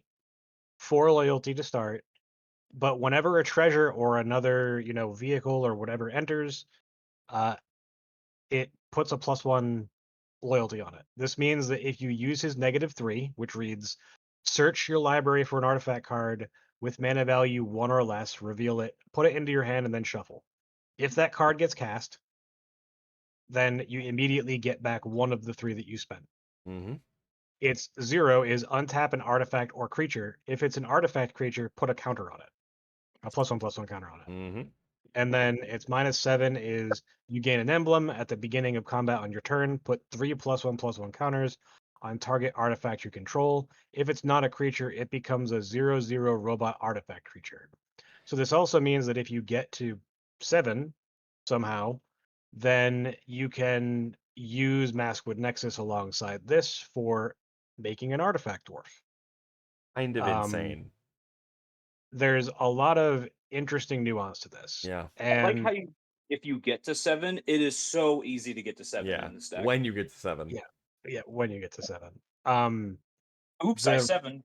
The important thing about this is that unlike your Urza's Saga, this reads 1 or less, which means X counts. So you can go get your clown car. So this is a replacement for a vehicle, even though it's 1 more mana than a 2-drop vehicle, that reads go get clown car, play it. Otherwise, go get your Grafdigger's Cage, your Vexing Bauble, your Soul Ring, your Pithing Needle, if you're running it. And this Vault. is also another reason to potentially run it, or your Vault. There's so many things in our deck that are pretty strong at 1 or less. And this also just reads go get Universal Automaton. Yep. It is the best Robo Dwarf other than I say standalone Robo Dwarf than Roaming Throne because it's 1 mana. Mhm. Very easy to fit into your curve, and it's also the best vehicle, Clown Car, because it's 0 mana, and that's impossible to beat. And then Clown Car comes in, Mhm. gets you to 2 again, Mm-hmm.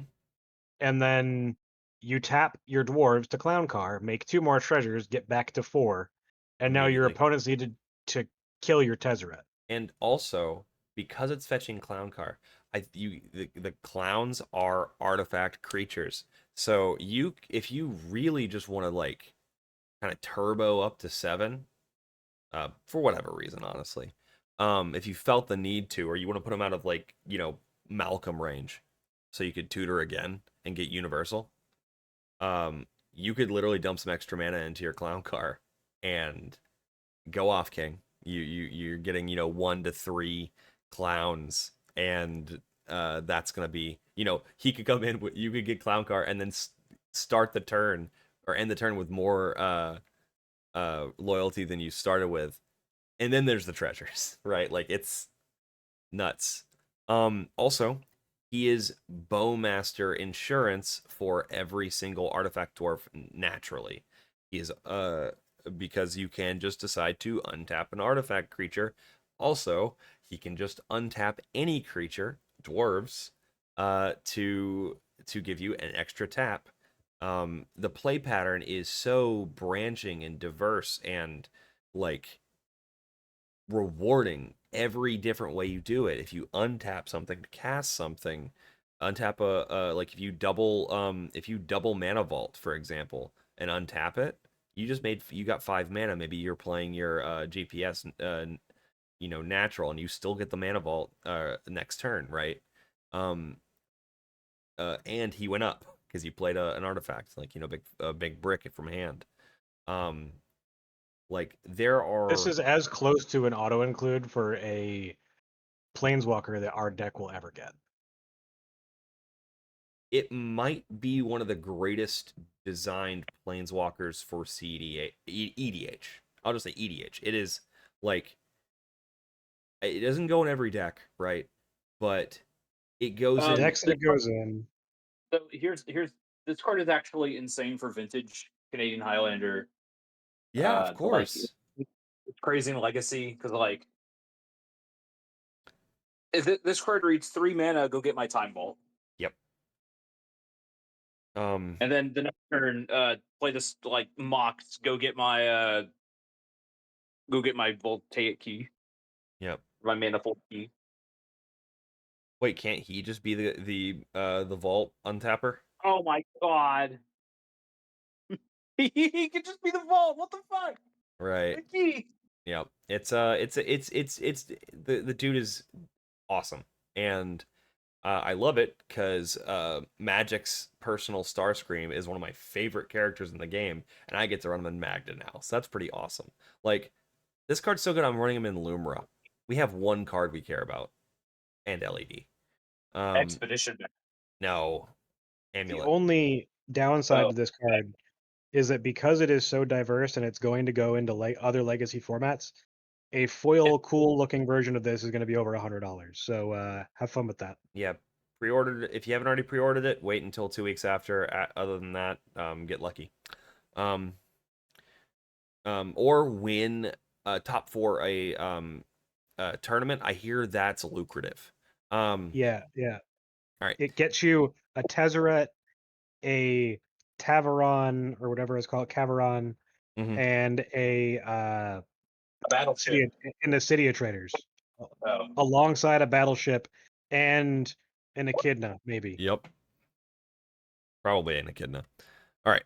I mean, there's probably more ways we could figure out the way to break this guy in Magda, but I think Yeah. I think the imagination's been piqued by anyone that's listening. So, let us know. Go ahead, Rust. Hold on. Because people are going back onto this tech. This goes and gets your Chalice of the Void. Yeah, It does. yeah. That's another reason to run it. Curious. This is Yeah. definitely also way better in Stacks Magda for sure.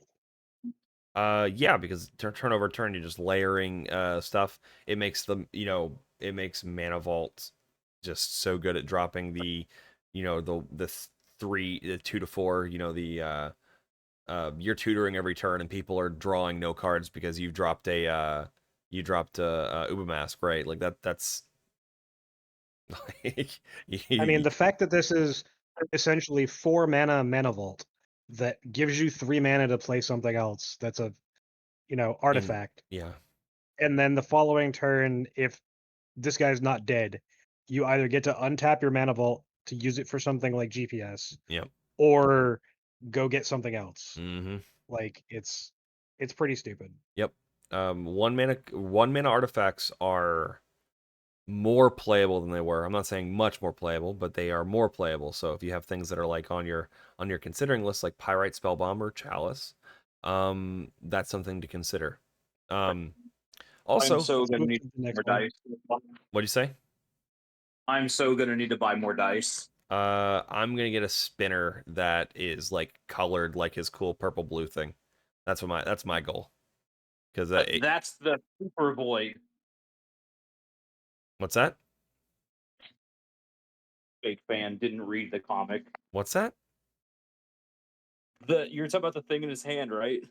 The Super Void? Yeah, that's the black hole. Oh, okay. Is that what the set's about? I fell off the wagon. Next All right, card. next slide. Next slide. Go to the next All right. Worst art for card for this set, easily. You did a great job, Julian. I hate it for Magic. It's Warmaker Gunship. It's a 2 and a red artifact spacecraft. When it enters, it deals damage equal to the number of artifacts you control to target creature and opponent controls. Interesting. It's got station, obviously, and at 6+, it's a flying 4/3. I would like to talk about this first. You may talk about this first. Yes. Okay, so I was actually super high on this card whenever it got spoiled. I was very excited for it. I like having tutorable things through Grafdigger's Cage that are Mhm. going to do a lot of damage. And then I played it in games, and I'm no longer playing it. Yeah, it's The reason because of that is, honestly, station as a mechanic is not something that the deck wants.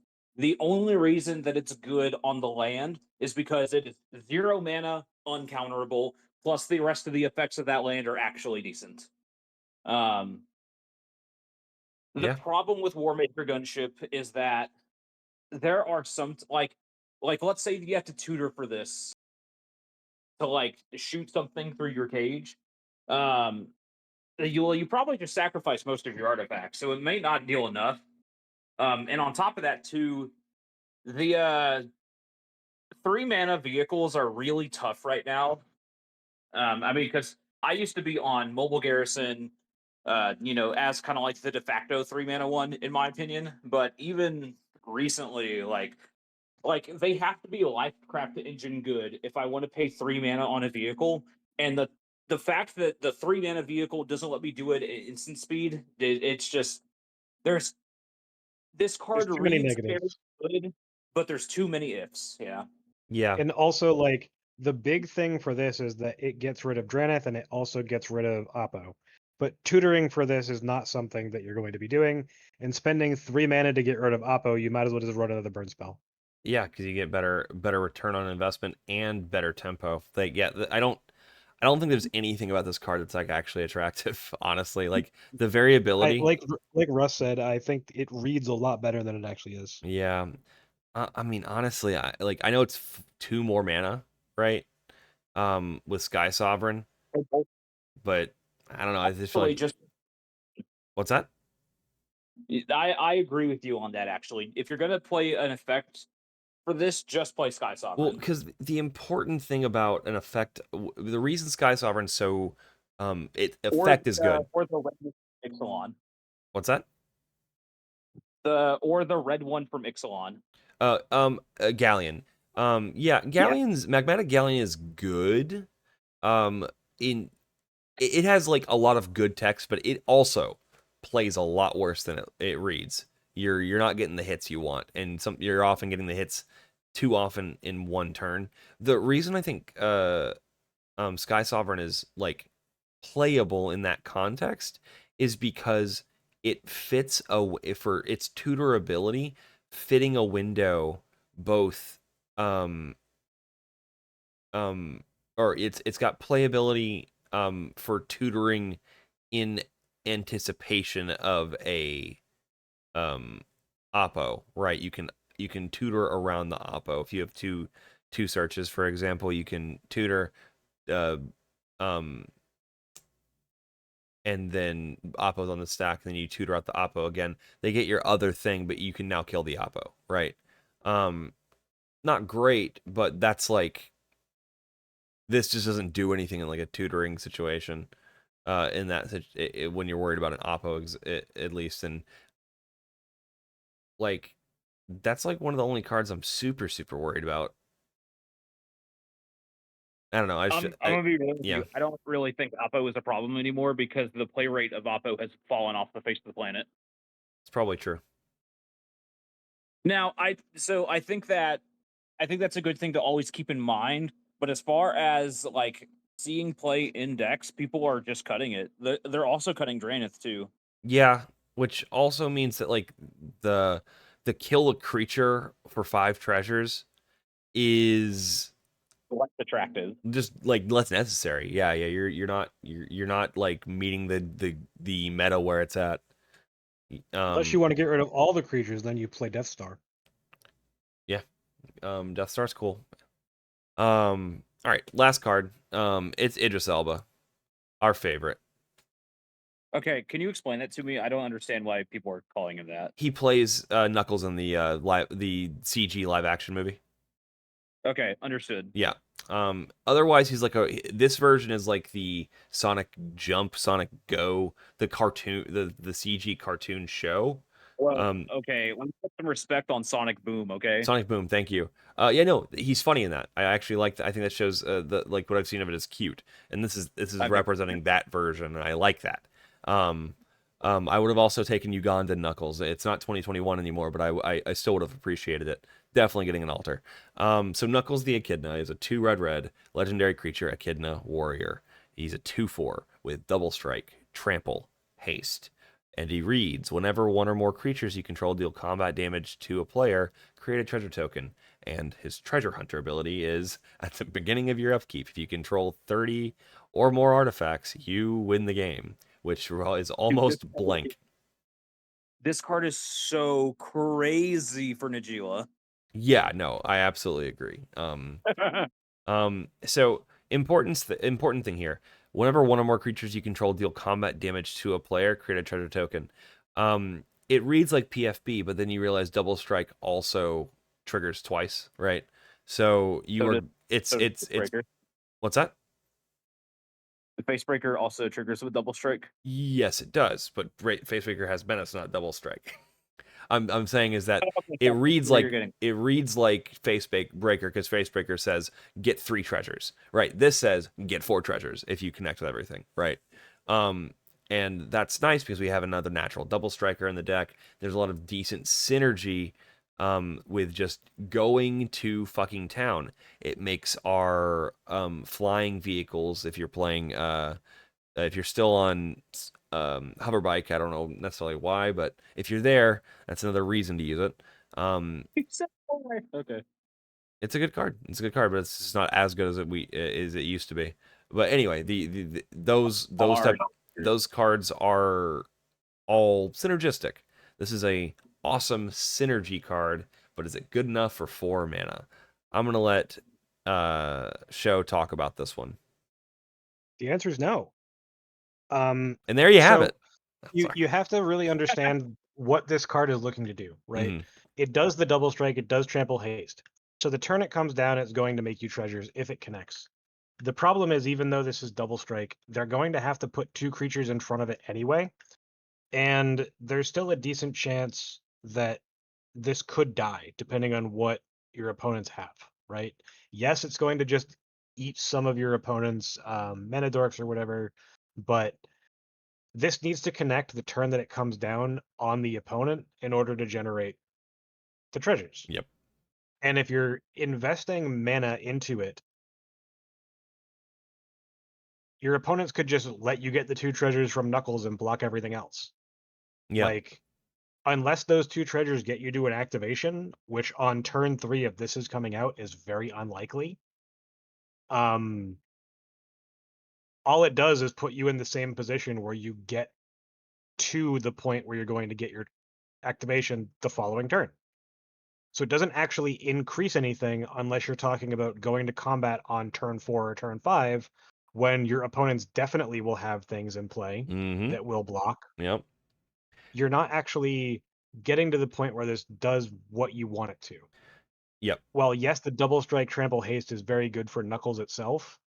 And if you're on, Smuggler's Copter or a hover bike or whatever, these are very strong. The reason why this is good is because of that.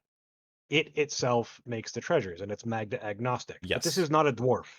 It does not make a treasure when it attacks, Right. outside of if it connects. Mm-hmm. It does not crew for treasures. Yep. So if the board state is to the point where this can't get in no matter what, it doesn't do anything. And Treasure Hunter doesn't exist as text. At the beginning of your upkeep, if you control 30 or more artifacts, you win the game. This is like Magical Christmas Land. My opponent just played a 1 ring on their turn. I combo off, kill my opponents, go to my turn, win the game with this through the 1 ring. It's a Rust Like- checklist win condition. That's it. Yeah, not, and but it doesn't There's do. So the problem with that one condition is that there's no crack involved. This is straight edge as fuck. Yeah. No. Yeah. You go to school to do this one. Yeah. No. Whereas Professional Facebreaker, it does the same thing. It comes down a turn earlier without needing to actually use a treasure in most scenarios to actually attack with it. And Yeah. sure, it doesn't have haste. But in those board states, if your opponents have open boards, you're making treasures anyway. And if they don't have open boards, Knuckles was the only thing that was going to make you a treasure. Yep. So You get it's kind of net in those situations, but Yeah. Professional Facebreaker has the impulse draw. Mm-hmm. And that's the important part, is that it's a backup win condition, backup draw loop for some of the things. If, worse comes to worse. And Professional Facebreaker is a very good card, but it's also one of those cards that as we get As more soon and as more something cards, else comes out, what was that? as soon as something better comes out, it could be cut. Like Right. And a 4 mana version of it isn't something that's going to replace it. It would go alongside it. Yep. So if you are not playing Blood Moon and Magus of the Moon, there might be room for Knuckles. But if you are opting to play those cards, the amount of flex slots that we have are so small, in my opinion, that Knuckles doesn't do enough. It doesn't win us the game for 4 mana. Roaming Throne wins us the game. Go-Go wins us the game. Yeah. Maskwood Nexus. Potentially wins us the game. The right? only 4 mana spell that I think is in my deck that doesn't actively win the game is the One Ring. And the One Ring kind of wins the game. Right.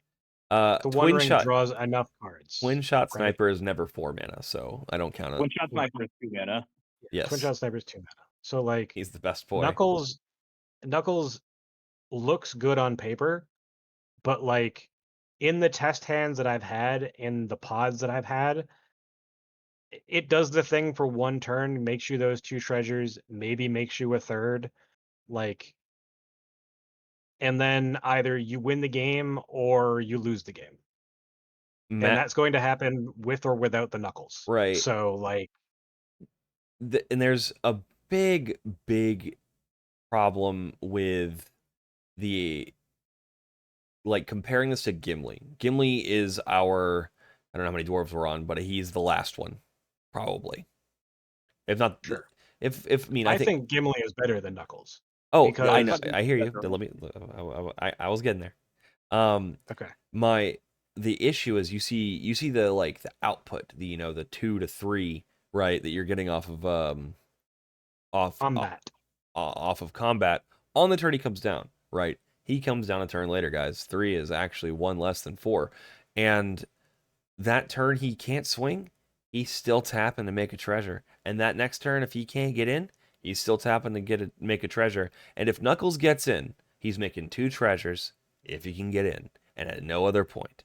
And Gimli, he is just happy to be a lazy layabout 2/1 doing nothing but making treasures. That is completely irrespective of your opponent's board state, the deck they're running, and how scared you are of getting blown out by a blocking like Orcish or something coming in to get The you. other thing that's important to realize is that as the meta changes more towards, you know, mid-range is still a thing. Don't get me wrong. Blue farm is still great. There are some other mid-range decks that are very strong. Yep. But a lot more people are moving towards turbo, Mm-hmm. and a lot more people are playing creature combo decks. Yep. And those creature combo decks have things to block. Yep.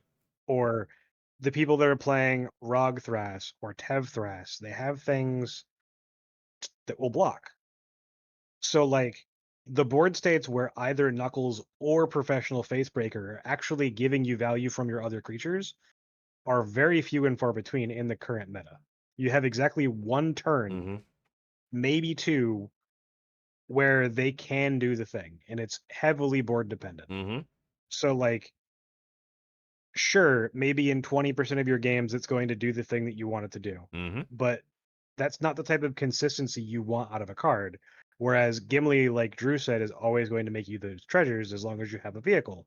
Or, you play Gimli before Magda. Magda comes down, makes him a 2/2, and then it's a double striking thing that just eats creatures from your opponents so that they don't end Yeah. up giving you, 3, 4 treasures, 5 treasures per turn, depending on if you have a Zorn or a Roaming Throne or whatever.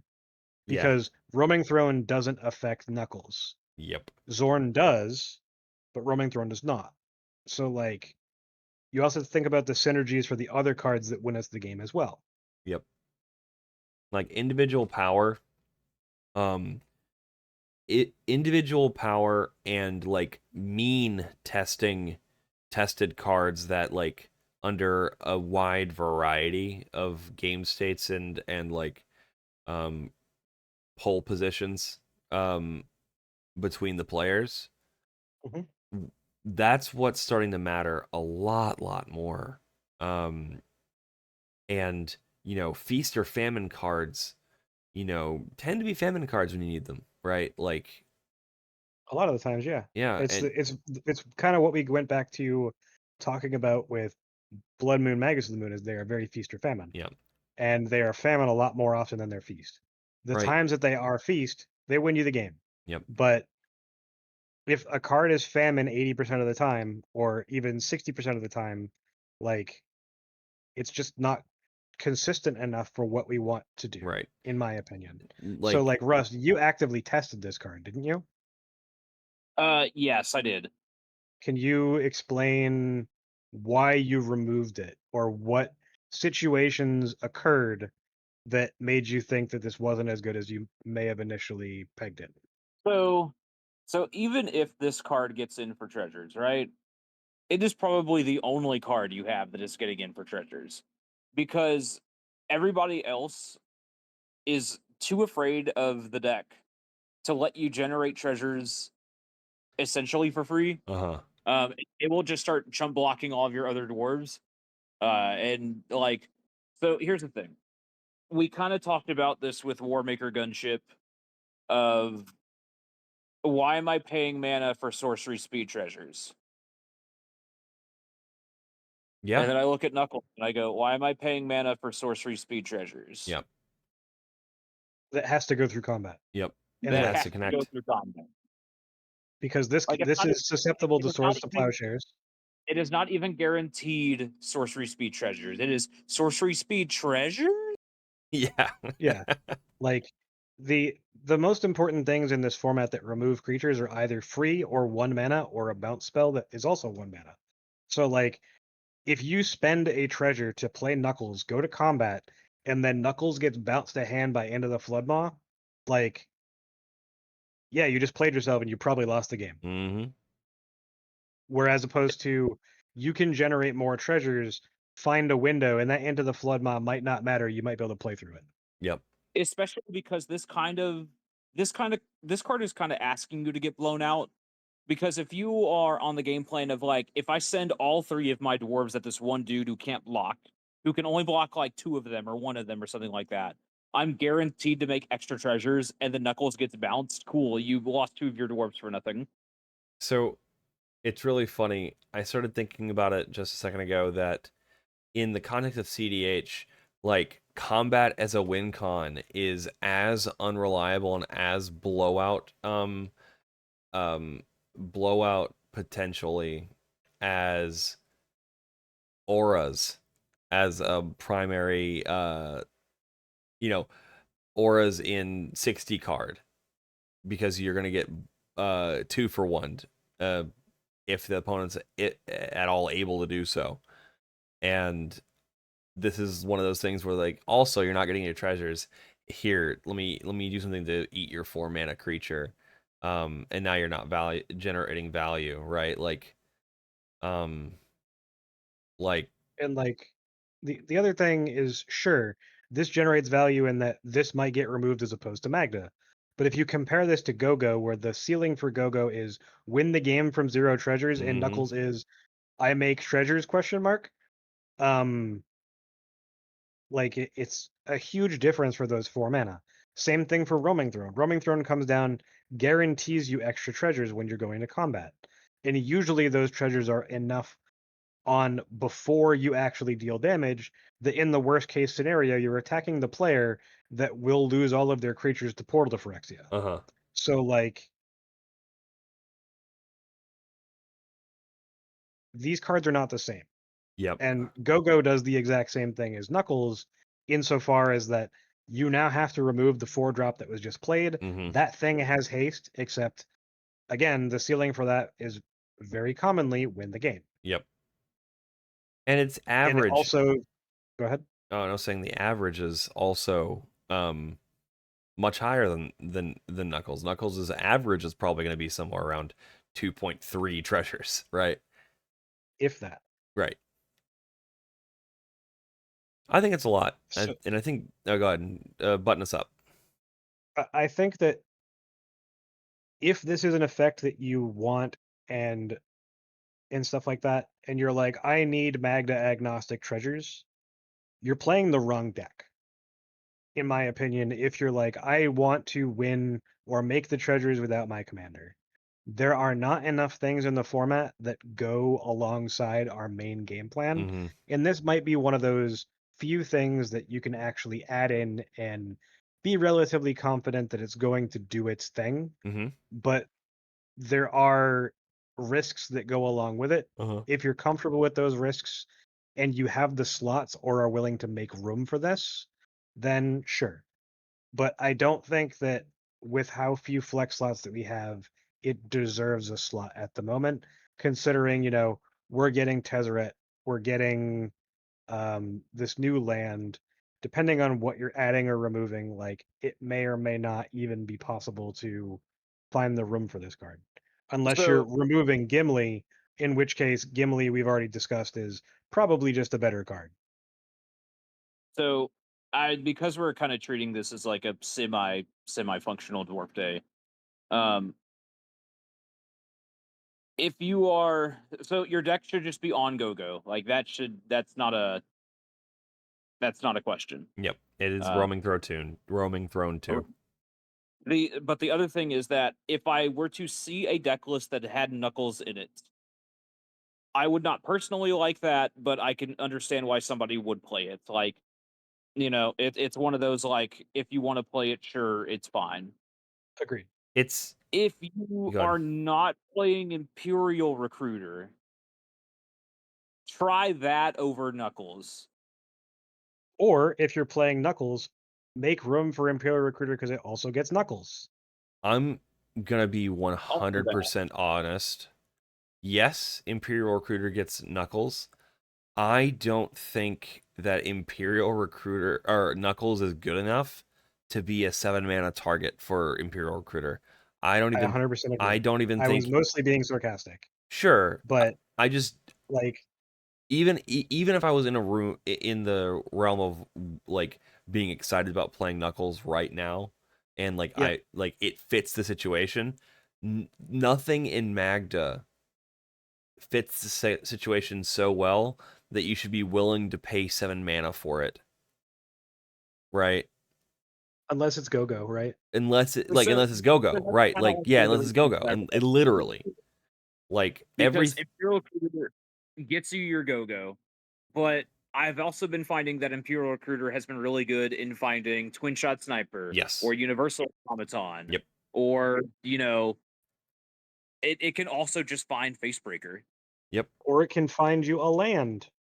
Yep. It can find you land with Pinnacle Monk. It can get you a mana with Simian Spirit Guide. Like, there's just Imperial Recruiter has really impressed me recently. A lot of my wins have been off of it going to get go-go. Go-Go is our dockside of just kind of winning from nowhere.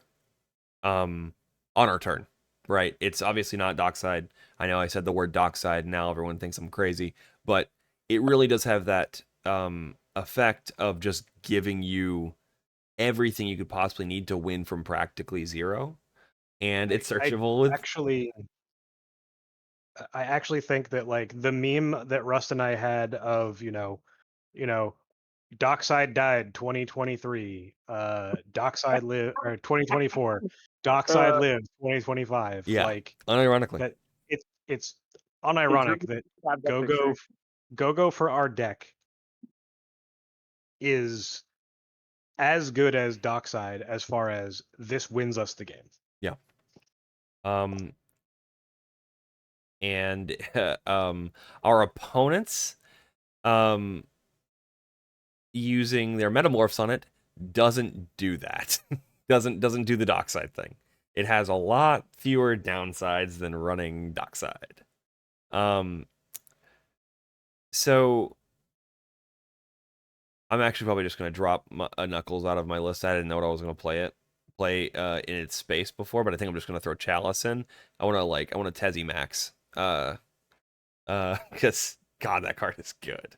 If you ever Tez Max me, I'm gonna be upset. I'm gonna Tez Max right at you, buddy. Oh. All right, with that, I think does anyone have anything else they want to talk about before we close it up? It's 1:20, so it's good enough there. Not really. I think that we've covered pretty much everything. Yeah. And I would like to give a shout out to my cat for taking me out of half of the episode. Dude, the cat demolished your house, bud. It sure did. Is he okay? Is she okay? Yes. That was the very first thing that I checked after, avoiding a house fire, that the cat was okay. Okay, good. I do want to give a shout out to King's Court and Steve Yeah. for holding it down for the Northeast because he's Yeah. definitely the best TO that we have up here. And if you guys can make it out to the Royal Rumble in January this year, it'll be at Twin River Casino in Rhode Island. So it'll be a bit of a better venue this year as well, with more open slots for players. But you guys should definitely come out. I'll do my very best. I'm very hopeful that I'll have the money to do so by January. You'll probably see me in January. All right, cool. Well, thank you guys. Congratulations again to you, buddy. You played a hell of a tournament. and you know, your insight, both when breaking that down and when, you know, going through cards that people are coping on is very useful. Rust, you know, for when you're not trying to keep your house from falling in on itself, you're super helpful with the memes, the jokes, and the the crackhead commentary. You are truly based in blasphemous build. Uh, anyway, It's um, implied- I love that game. yeah. Everyone, all you dwarves, thanks for listening. Have a great rest of whatever time of day it is for you.